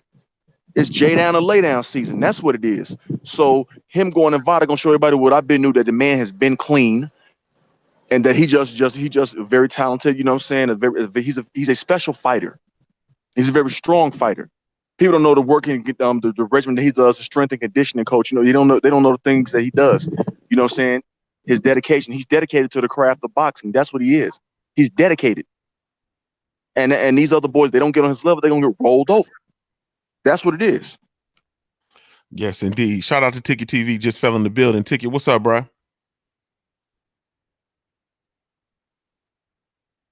Ticket, you there? You on mute. Yeah. Ticket, you on mute, bro. He might have stepped away. Probably coming out the gym trying to eat salmon. There you go. Go on and play that song for him, man. I'm gonna give him his crow live. You know what I mean? I want him to enjoy it, man, and love it. So okay, so we've heard about well hold on. Let me ask Body Snatcher, same exact question, man. Let me ask you about Errol Spence Jr. enrolling in the Nevada program. What are your thoughts on that, bro? Yeah, my bad, man. My phone fucking up. Oh, okay, there you go. Ticket, you there? Yeah, I can hear you. This goddamn phone acting like a motherfucker. Man, it was that's a delay, bro. I'm gonna come back to you. I mean, Body Snatcher. You can go on and tell us about your thoughts on Errol Spence enrolling in Nevada. Oh, yeah, I already know what time it is, man. Time for Sean Porter to get his motherfucking ass whooped. Ain't no excuses. But I got to give Sean props. He won. I picked Danny Garcia to win the fight. So I come in here humbly as I know how to give Sean his props. But the only thing he did was step up to get beat down. And we all know this. You said you picked Sean. You said you picked Danny Garcia. Ticket. I picked Danny Garcia to beat Sean Porter. I gotta sing that thing again. You got to bread till you get it.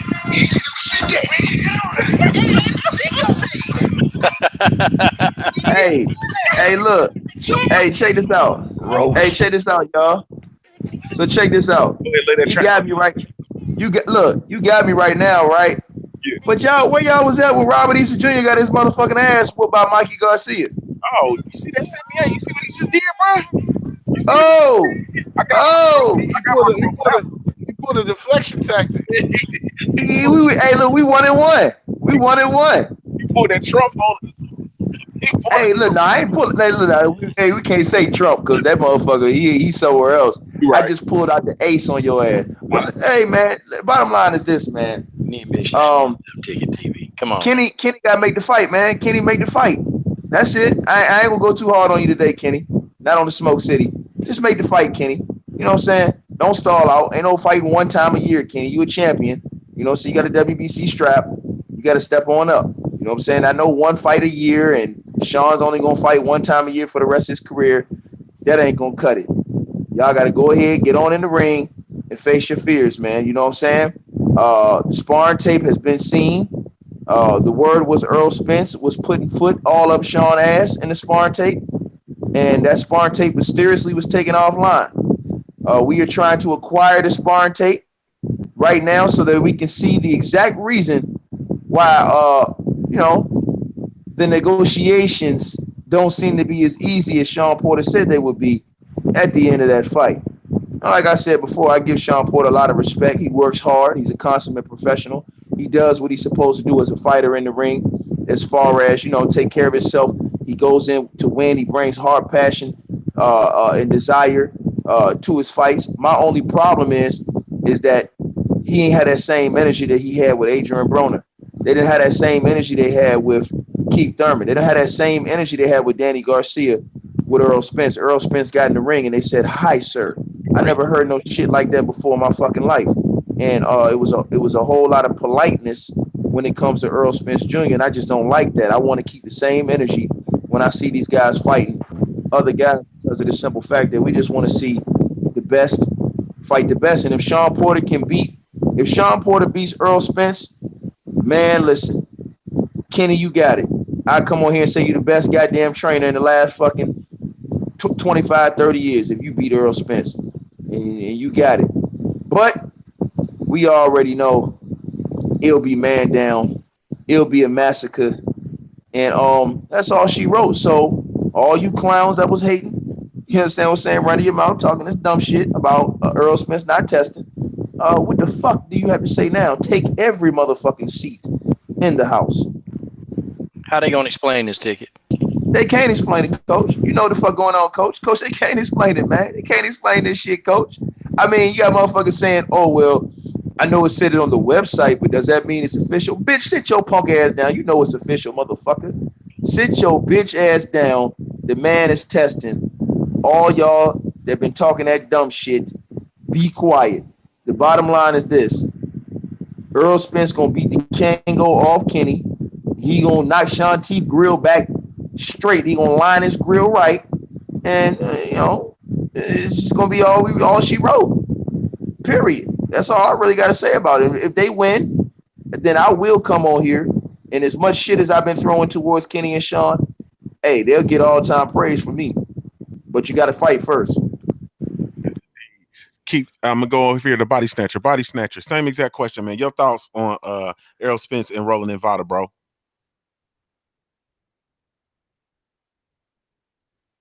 Body snatcher, you there?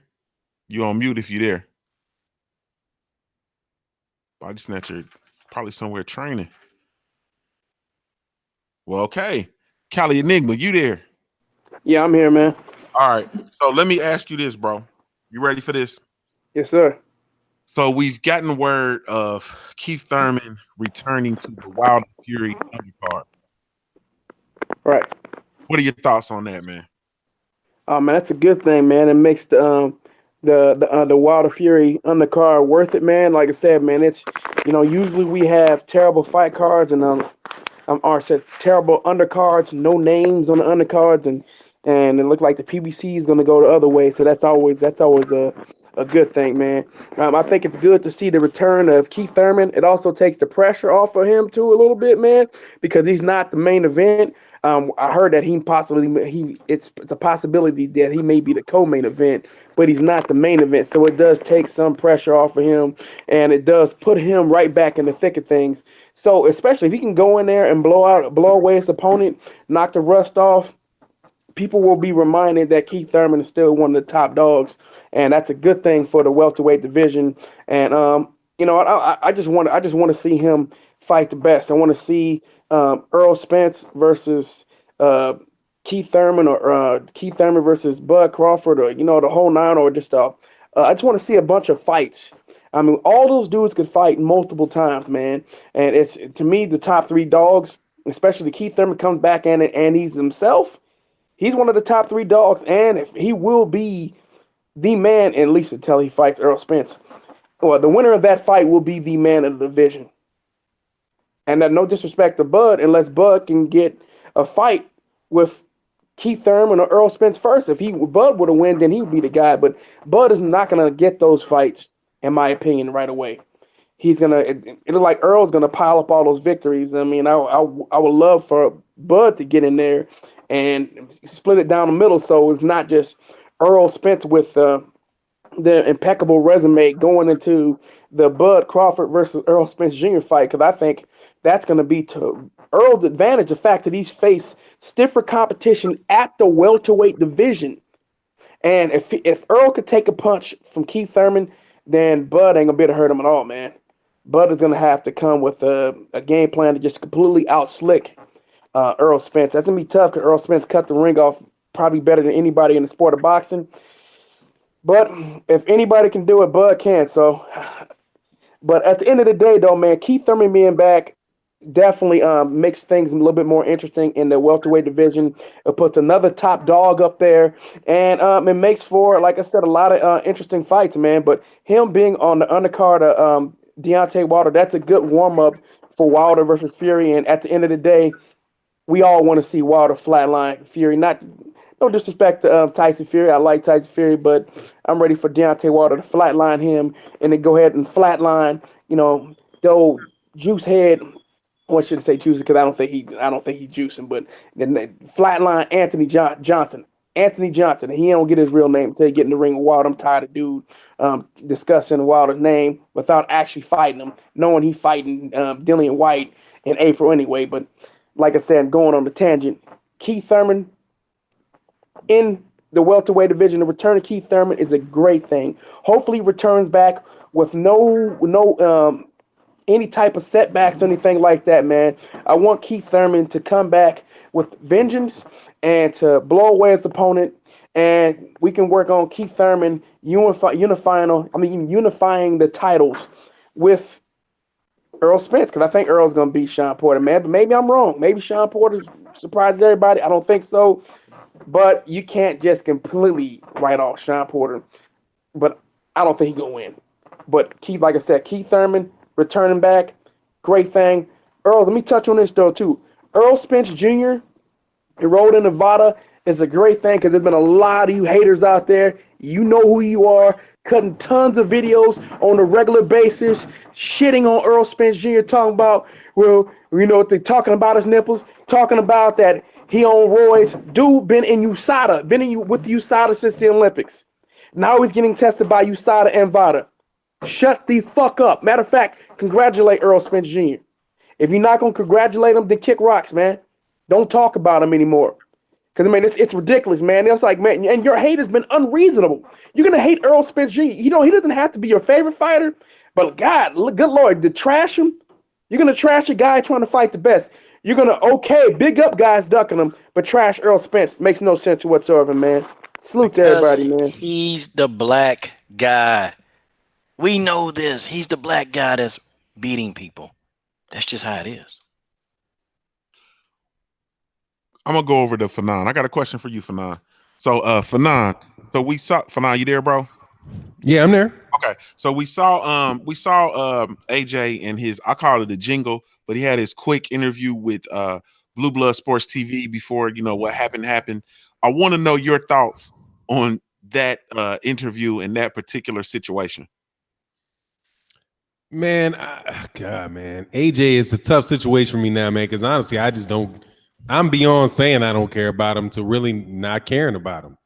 I mean, he's just full of shit. I mean, there's just no other way. There's just no other way about it, man. The guy says something to the effect of, because I didn't listen to the whole thing. Can you hear me? Yeah, we hear you, bro. Yeah, but the one thing that he said that really stood out to me and was when I was like, man, I got to cut out, is he says something about Deontay Wilder doing a good job of raising this profile on his name. Mm-hmm. And I'm like, man, this is boxing, man. And I think he's right. Yeah, you raised Deontay Wilder's profile because you ducked him. Because you made up a bunch of crap up, came with a bunch of excuses, and then as a result of that, man, people are gonna start looking at the guy that you're ducking. And also, you're from a little ass place, and that's just how. And he's over here in the United States, and people already knew who he was. So stuff, it is where it is, man. But dude, shut up and fight the dude, and you wouldn't have any of these He wouldn't have any of the problems, man, that he obviously has, because he feels like he has to continually answer the question. So, the short of it is just fuck Anthony Joshua, man. It's a fraud. He's a fraud. Eddie, that whole situation was a fraud. Matchroom Boxing trying to use Anthony Joshua as a means by which to come to the United States. It's a fraud. It's just a fraud. And it's like, I never thought that I would miss Vladimir Klitschko and Vitaly Klitschko. And I mean, it's just, he turned the heavyweight division. They want to make the heavyweight division into this little domestic circle jerk over there in the UK, man. And I've heard it. I cannot listen to more than 20 seconds of Eddie Hearn speak. I have a hard time listening to more than 30 seconds of Anthony Joshua speak, because they're frauds. I don't believe a word coming out of their mouth. If they wanted to fight, just like the way they say that they're the A side, if you were the A side, then it was your responsibility to make the fight. If you guys have all the money and if you're all this big thing and everybody in UK wants to see you fight, then you shouldn't have had any problem offering Deontay Wilder something that he was willing to accept and making the fight. But he, like a punk, he wanted to go all the way up to get 3 belts, talk about the road to you. He's just full of shit, man. But hey, can I go back to something I thought was more important? Go ahead. All right, man. When you guys were talking about Adrian Broner and Gervonta Davis and the drinking and stuff, there are some things that was said in the comment section about, first of all, alcohol is a depressant. It's like a slippery slope. If you drink alcohol while you're depressed, over time, you will become more depressed than you were when you started. So it's a vicious circle. But the biggest thing for me is that however you cope, everybody faces problems in life. And whatever the problems are, I don't know what their problems are. Not to invalidate what people think that their problems could be, because they very well could be that. But the objective thing, the learning point in this is, I think for younger people who might be listening, if you're 22 or whatever you are, I'm telling you this in personal experience. If you reach a point in your life when you have a problem where you don't think you can overcome it, and you're having a hard time coping with that, and you go to alcohol or to my thing was weed. I smoke a pound of that shit. But if you do that because you're trying to use that to cope, right when you start doing that, you stop maturing. Because like maturation or becoming more mature, it's a painful process. Just like when you were growing, you grow tall, all of a sudden your knees start hurting. Emotionally, as you become older, you go from being a high schooler to being in college, or from being in high school to taking on a trade, from having money to having 3 or 4 kids, from having 3 or 4 kids to losing your job when you have 3 or 4 kids. If you never learn how to deal with those hard moments and you rely upon some other substance, whether it be women, whether it be running away, right? I think a lot of guys just run away from problems. Until you learn how to cope with problems, you stop. As soon as you do that, you stop growing up. And that's what I see with Adrian Broner and the way he behaves. He never has grown up, because whatever he's doing, he's not coping with the problems that he has and then overcoming them, because your challenges that you face in life really are opportunities to grow. But if you refuse to attack those problems, if you refuse and you allow yourself to get some type of coping mechanism in order to help you prevent from coping, you'll never grow up. And that's the problem that these kids are having, from what I can see. But even with them running around and acting silly and doing all that stuff, I mean, I don't necessarily have a problem with that, because like I said, everybody's got to grow up, man. And we all grow up at different rates and times. And Adrian Broner shit might not grow up till he's 45 years old. I know I didn't grow up till I was 36. I was a reckless fuck until I was about 36 years old. But shit happens, and then you got to put your coping mechanisms down, and you got to tell yourself, I'm going to overcome this problem. And by overcoming that problem, that's when you become a man. And they're a bunch of boys, but that's okay. But they got to grow up, and hopefully they'll do that. Yes, indeed. Shout out to Black Fight Fan TV, man, in the super chat. He says, my bad family, been tending to my daughter. Much love to the whole LDBC. Trill will be in the mix tomorrow on Trill Boxing Talk. And then also BFTB Boxing in the building. He says AJ has been using Wilder's name since he ducked him and fought Martin. Facts. And that's it in the super chat. So before we get out of here, man, we do have a fight. Hey, Junior. Go ahead. Hey, I don't want to cut you off. I got to break this news, though, man.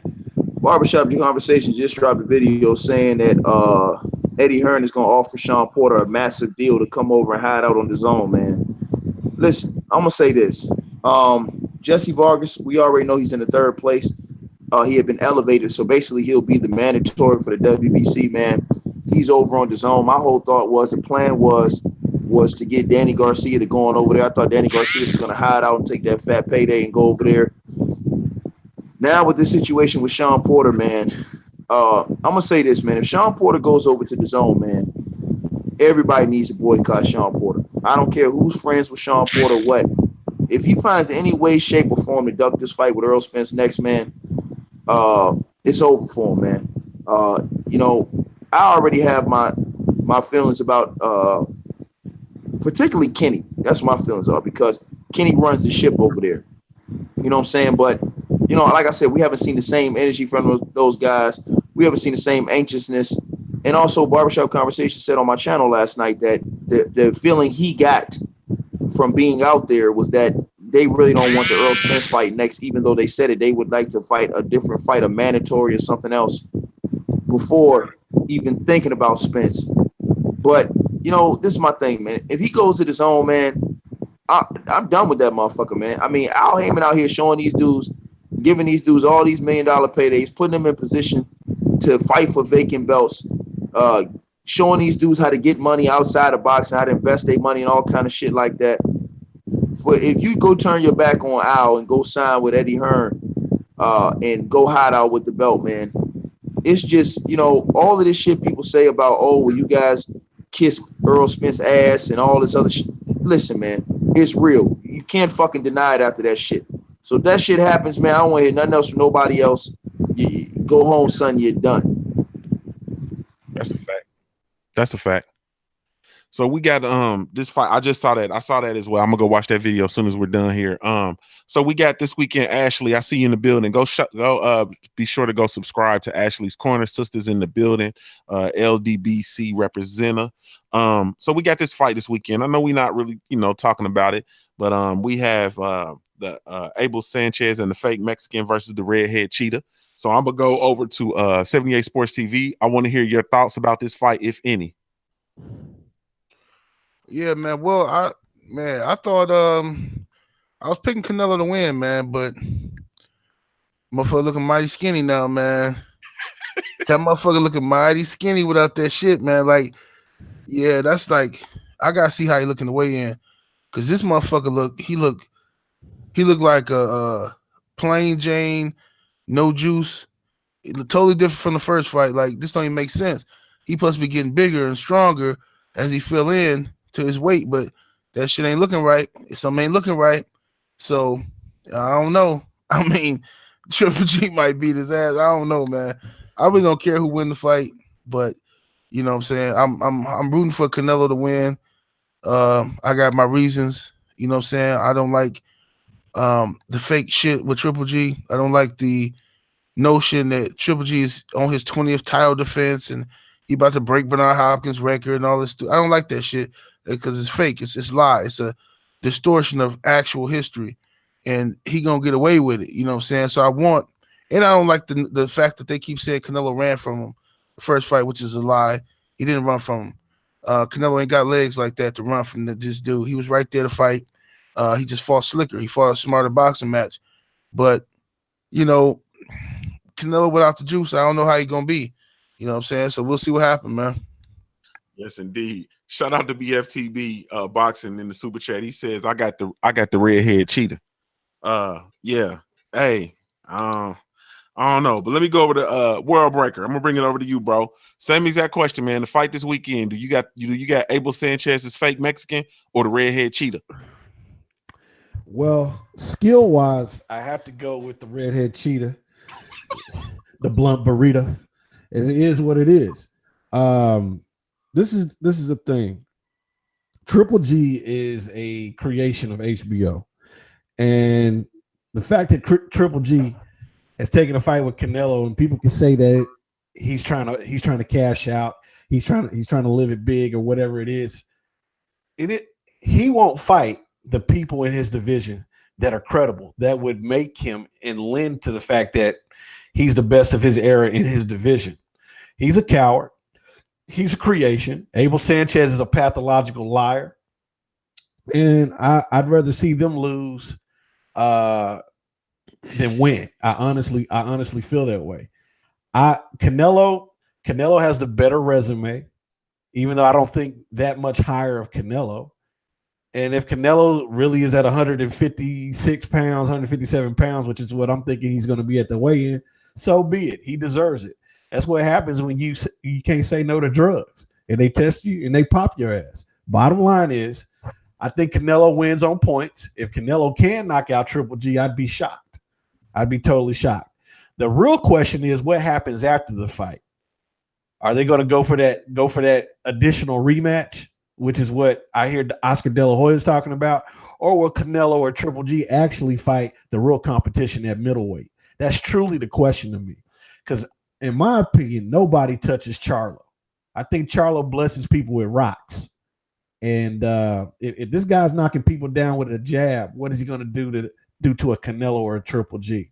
So, in my humble opinion, I feel that the fight Saturday is of no consequence unless they're fighting guys, the rest of the guys in the division. So whoever wins. I'm pulling for Canelo. Yes, indeed. Yes, indeed. So we got about 500, maybe a little over 500 people watching. We got 323 likes, family. Let's get those likes up to 400 before we get out of here, please. Let's get those likes up to 400. Let me go over to the Body Snatcher. Body Snatcher, you there?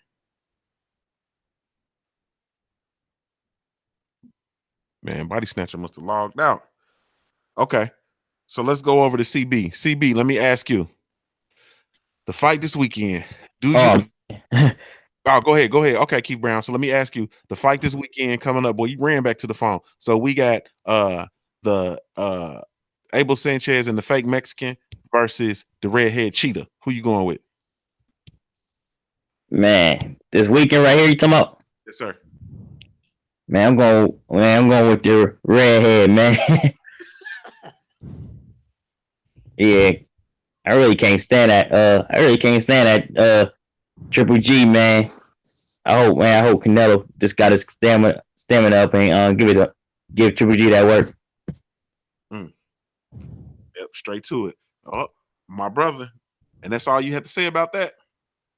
Oh man. Well, we wanted to see, man, cause Triple G, man, he just so doggone slow. I mean, he got the good power and good pressure, but Canelo just keep using his defense and his stamina up. I feel like Canelo definitely got outbox him, man, and just outclass him if he fight this right smart for it. Right, fight the right fight for it. Yes, indeed. So Black Fight Fan TV, he says Eddie Hearn says that Bob Arum has already made Sean Porter an offer to fight Terrence Crawford. Hey, let me go over to Cali Enigma. Cali Enigma, same exact question, man. Are you rocking with Abel Sanchez and the fake Mexican or the redhead cheetah? Oh man, I'm rolling with Canelo, bro. I said I can't fuck with Triple G. Y'all know how my channel is, man. You understand, man? I've went on Triple G so many times, man. I can't stand the motherfucker. I think it's fraud. The last interview I heard with the fucking motherfucker, I heard him say that he said, no, boxing is a business. It's not a business. You know, it's not. It's not the love. I don't love boxing. I know it's a business. It's no about money. It's about money. Shut the fuck up, man. Shut the fuck up. Damn. You punk motherfucker, man. You already ducked Andre Ward, motherfucker, multiple times. You have no intention on fighting anybody who's capable of beating your ass. The only reason you fighting Canelo is because Canelo gives you a big ass payday. And you're hoping that your feet is gonna get, man, your shit ain't getting better. You done got slower, motherfucker. He didn't age you out. Now it's September. It's September. You ain't faster than you were in June. That's not how it works. You're slower. You're getting slower. You're 36 years of age. You gonna get flatline, motherfucker. You're gonna get flatline. You said you're gonna get flatline, man. I see this dude get knocked out. You know, yeah, and so I said you gonna get knocked out. I ain't gonna get knocked out, but he gonna get embarrassed, bro. I see him getting completely outclassed, outslicked. I think that Canelo gonna style all over his ass, and I think that only chance he got is if Canelo gasses out again. But like he showed you last time, he respects Canelo's power, because if he didn't, why didn't he walk through that shit? He talking about he fight Mexican style. No, you don't, motherfucker. You fight Kazakhstan style, motherfucker. That's what you fight. You fight Kazakhstan style. Straight ahead. Don't do shit, but you jab, throw combinations, can't fight off the back foot, have zero lateral movement. You defend with your motherfucking face. And that's what's going to happen again. When Canelo is tagging your ass all over your face and your face is fucking red with all kind of marks all over your face. I don't know if you're going to cut, but you definitely going to get fucked up. And I can't wait for it. Because I can't wait for all your racist fucking fans to cry. And to come up with a new motherfucker to get behind. Because that's what the racists do. All you fucking clan members and shit who support this piece of shit Triple G. Fuck you. And enjoy this fucking loss, motherfucker. Enjoy it. Because it's the last you're going to see of this motherfucker, man. Because he ain't man enough to get in the ring with Jamal Charlo. Because he going to get flatlined. Oh, no, he going to get flatlined. Because if you go back and watch the Vargas Mata Trojan fight, in the first round, he got hit with a straight right hand that hurt him. And he didn't like that shit. And Vargas never followed up on that shit. I promise you, though, if you ever got in a ring with a man that you are afraid of, because it's not just Abel Sanchez, because the way you talk, Triple G, because you don't want to fight him. You really don't, because if you wanted to fight him, you'd override him. You'd override Abel Sanchez and make that fucking fight. But you don't want him because he's going to beat the shit out of you. You know it. You see it. You see it coming. You've envisioned that shit, which is why you decided to steer clear away from him. Anybody who could beat you with your fake ass middleweight record, man. Motherfucker, the WBA regular title ain't no real belt.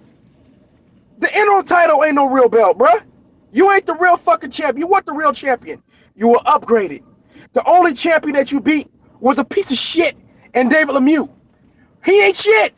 David Lemieux was going to have a Rock'em Sock'em robot fight right on that same undercard against Gary Spike O'Sullivan, with David Lemieux gonna flatline the Irishman. But it doesn't fucking matter. David Lemieux was trash. He's fucking trash. You beat his ass, but you didn't want to do a Rock'em Sock'em robots with him, Triple G. You didn't. Because you're a fucking phony. You're a phony, and you're afraid of Jamal Charlo because you won't be able to get past his jab. You won't. That 1-2 will put your ass to sleep. So once again, as I get ready to sign out, fuck all you racist motherfuckers who support this piece of shit. Fuck Triple G. CB, same exact question, man. You going with the fake Mexican or the redhead cheetah? I don't fuck with the fake Mexican period, so I'm gonna have to go with the redhead cheetah, because he's younger, athletic, and a better boxer with a better resume. So, I'm definitely going with Canelo because and I feel like Canelo won the first fight, no matter what people say, how they feel. Oh, Triple G was doing this, but Triple G was missing a whole lot. Canelo embarrassed that man in the first fight. He missed a whole lot, and look at how he came out. He left out the ring, his face looking like hamburger meat. Canelo was in a league of his own. Triple G showed he just go forward, and this Mexican style, like. It's disrespectful to Mexicans, but they let him do it. Then shit, that's on them. I don't care. But I see Canelo winning by decision. I think he's gonna box circles around triple fraud and take them belts. But then he gonna end up eventually not in December, but after that, giving up that WBC belt because he's not gonna fight Jamal Charlo neither. So this is just a battle. This is just Duck City Part 2. We had that last week, with Duckers, that fight. This week, Duckers in that fight. Week after that, Duckers in that fight. So September, Duck Central. That's just the way I look at it. Yes, indeed. Shout out to my fault. Go ahead, bro. Go ahead. No, you good. But But Canelo should definitely win this fight. I see Canelo win this fight by unanimous decision. But they're gonna mess around and try to have a trilogy. I know it already because they called it before the first fight. And that's what's gonna happen. So only good thing, Seven Grace, is that Triple G won't have that quote unquote middleweight title defensive record, which is a fraud and disrespect to Bernard Hopkins. But since he's a dickhead and actually go along with it, then he get what he deserved too. So fuck him too, and that's what it is. Shout out to BFTB in the super chat. He says all facts.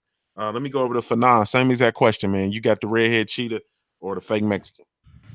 Well, first of all, I do not know who the redhead cheetah is. I'm a Canelo fan, dog, so I ain't gonna do him like that. I know it. But on the serious, oh damn, what happened to my thing? On the real, man, I got Canelo, man. I just think he's a better boxer, man. And yeah, I know he doped, so it is what it is. But look, man, Canelo Alvarez, I agree with Carl. I think he won the first fight. And I think that a lot of the shots that Gennady Golovkin was throwing weren't landing. And unless Gennady Golovkin can find a way to land those punches, he's going to lose. He's going to lose again. That's it, man. But I don't really care too much. I don't really care too much about the fight. I want to see what happens next after that. Gennady Golovkin go off into the sunset, do what he does. But by the way, man, just Carl, just you had said something. I thought I wanted to update you. There was a video that came out on Fight Hub earlier this evening. I was actually watching before I came on. Yeah. Yeah, and Bernard Hopkins was talking about that, his record being fake. And he said that the reason he wasn't saying it before was because he didn't want to look like he was just hating on Gennady Golovkin. But he came out and he said, look, man, that record, you can't complain about the fact that Felix Sturm wouldn't fight you. That's not a major championship belt. So if you check out what he said, he came out and said that he thought that was some bullshit. And I understand a lot of people getting on Bernard Hopkins, man, about some of the things Bernard Hopkins said, riding with Golden Boy Promotions and the racist emails and all that stuff that took place, man. But at the end of the day, man, Bernard Hopkins is a warrior, man. He's a Hall of Fame fighter, and the dude got my respect, man, especially as it comes to this nonsense. And there wouldn't be any greater justice than to have Gennady Golovkin have that phoniness, in that phoniness flat on his face. But more than likely, it's just going to be a decision. Oh yeah, what I'm saying, I definitely agree, Fanon. I mean, Bernard Hopkins, the fighter, I have the utmost respect for, but him, like, outside of that, like, that's what I'm saying. Like, and what he did in the ring, a second to none. You know what I'm saying? Phenomenal fighter and one of the smartest fighters ever. You know what I'm saying? And salute to him on that. But I'm glad he finally came out and said what should have been said a long time ago. Where people thought he's gonna be a hater or not, it's the truth though. The truth is the truth, and the lie is a lie. And that's all I wanted him to do was, hey man, say, man, that record is not legit. Just because, HBO, ESPN, all of them, the Triple G, fanboys, and made him this, something that he's really not. Like, no, this is your legacy, Bernard Hopkins, but you shouldn't let nobody try to taint your legacy. Not ESPN, not HBO, not nobody. You got in the ring every time and defending that middleweight title 20 consecutive times. That's legit. Yeah, I just don't want the man to let nobody taint his legacy. You know what I'm saying? What he done and what he put in, what he gave to the sport of boxing against legitimate competition at that. Yeah. Well, hey, let me just finish up real quick. That's one of the reasons. That's what Bernard Hopkins did say on that interview. He was like, "Look, I worked hard for that. I worked hard for that record. Being in my position, it's hard for me to say something about it." But look, I'm not just going to let that just go away. I work too hard for it. But I think the people that this 20 title defense lie falls on HBO, because HBO was trying to sell Gennady Golovkin as this world beater before he got the belt, and they were advertising him as a champion when all he had was the WBC regular belt. So I blame that shit largely on the producers at HBO. And now HBO, having aired all his fights, can't backtrack off of it. Yes, indeed. Ticket TV, I'm gonna go over to you, bro. You still there? Yeah, man, I want to kind of be honest with you, man. I'm disappointed that all the brothers are even talking about this fight, because the last time I checked, Oscar De La Hoya still hadn't addressed those racist ass emails that we saw towards Al Heyman, and also the comments that Disabled Sanchez made towards black fighters and stuff like that. And for that reason, I neither supported either one of these fighters, and I would never watch or talk about their fights again because of the way that I felt like they both disrespected the community. And this is the reason why I hadn't even talked about either one of those chumps. So at the end of the day, I hope the event flops. I hope nobody watches it, and I hope it goes straight to shit. Like I said before, Oscar De La Hoya, it's funny how hypocritical this guy is towards other people, but he has so much stuff that he has so many inner demons within his own right. You understand what I'm saying? And it's just so much stuff that we've seen evidence with this guy, just from the criticizing Mayweather fight McGregor, and then trying to, go back around and get Canelo to fight McGregor, and you know what I'm saying, just all of the back talk, and I'm running for president, and then the DUIs and all that stuff gets swept under the rug and ignored and things like that. But we see, other people have to go through the fire and deal with, certain situations and court of public opinion, I should say. And so me personally, man, I don't support either one of these clowns. And I would never support Oscar De La Hoya or any event from Oscar De La Hoya, because he couldn't have enough respect and decency. And that's another reason why Coach Shelton Harrison dropped out the room. I'm just going to be honest with y'all, because he doesn't want to talk about it either. I mean, it's just a core decency of respect to come out and at least say, listen, man, this is not our policy. I apologize for that. I don't condone that. He didn't have enough respect to do that. And not only that, they threw Fred from Barbershop Conversations out of the event for asking about this situation. You know what I'm saying? So with that disrespect within itself, I can't put my respect, my dollars, my time, my effort into Golden Boy Oscar De La Hoya or any of his events. And then, like I said, with Disabled Sanchez, just the comments that he made on black fighters not selling. You understand what I'm saying? And, you know, all of the stuff that they put Andre Ward through and everything. I just can't support either one of those clowns. They both clowns, in my opinion, man. And it's no disrespect towards any one of my brothers because everybody has their own opinion on this. But I just saw that as just some foul shit that both of them did, man. And then that's what. Ticket. Has anybody made a video about them? I don't think so. Yeah, well, I mean, we talking about it now. You guys are talking about watching the fight and who's gonna win. I mean, I really don't give a fuck about who's gonna win that fight. I don't care about watching the fight. I don't give a fuck about the event. If it's me, I'm taking this shit all over the event because of the simple fact of what happened to Fred from Barbershop Conversations. He put himself on the line. He put his credentials as a media person on the line to ask the truth about that situation. You know what I'm saying? And let's not rehash all of that stuff that was said in those emails, you know, in which Al Heyman was called a nigger, a black Hitler, a monkey, and all of this other stuff that couldn't even be addressed by that promotional group. And these are all facts, and everybody knows it, but nobody wanted to say anything about it. People thought that time would just allow this stuff to go by. But with me, I never forget, and I never forgot the fact that not only did they ignore it, but they threw Fred out of they went and snatched her credentials off his neck, and that left me with a bad taste, made me feel the wrong way, man. So that's what I feel about them. Fuck both of them. Middle finger to both of them bastards. Well, the thing is, the question was asked, what do you think is going to happen? I I didn't say I was going to watch it. I think they both full of shit. That's what I think. Yeah, I totally agree. No one said they were going to watch. I think fuck both of them. That's what I think. Middle finger to both of them bitches. That's what I think.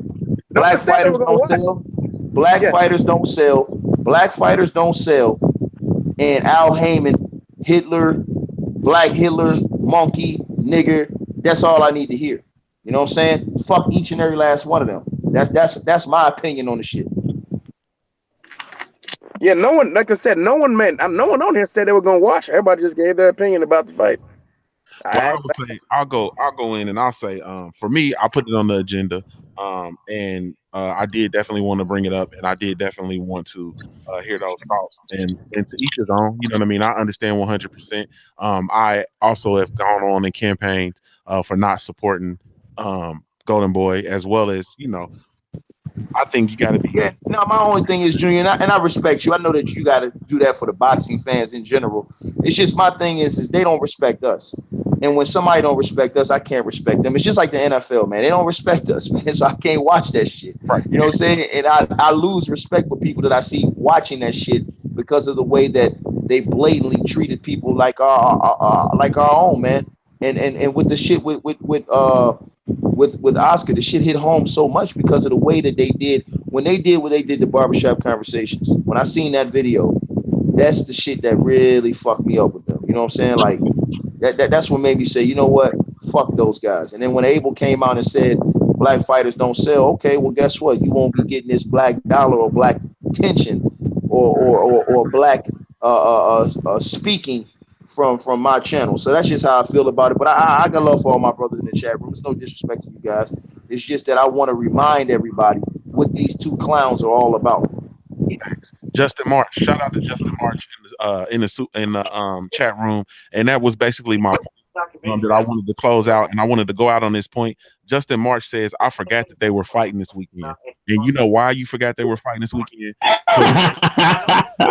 No coverage from us, and they get no coverage from us based on exactly what Ticket TV said, exactly what has gone on and transpired over the course of the past couple of years, and ultimately at the end of the day, that is exactly what it is. We in this thing, man. Get them. Thank y'all so much for tuning in to the Smoke City Mobcast, man. We really, really, truly appreciate you guys so much, man. shout out to the entire LDBC, man. Lions Den Box community. Be sure you go over and visit the website over at www.ldbcsports.com. Create a profile while you're over there. It's absolutely 100% free. Also, be sure to tune in every Wednesday, 9 o'clock p.m. Eastern Standard Time to the Smoke City Mobcast. This is Junior the Truth, the LDBC signing out. Smoke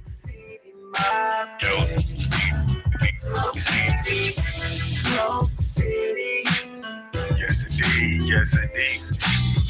Smoke City mob. Smoke City. We right back in this bitch like we left our key. Yeah, man.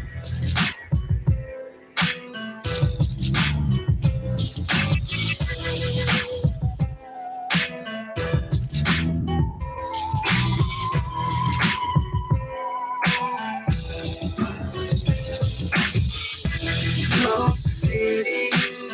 Yes, indeed. Yes, indeed. Smoke City mob. Smoke City. Smoke City. Yes, indeed. Yes, indeed. Smoke City mob. Smoke City.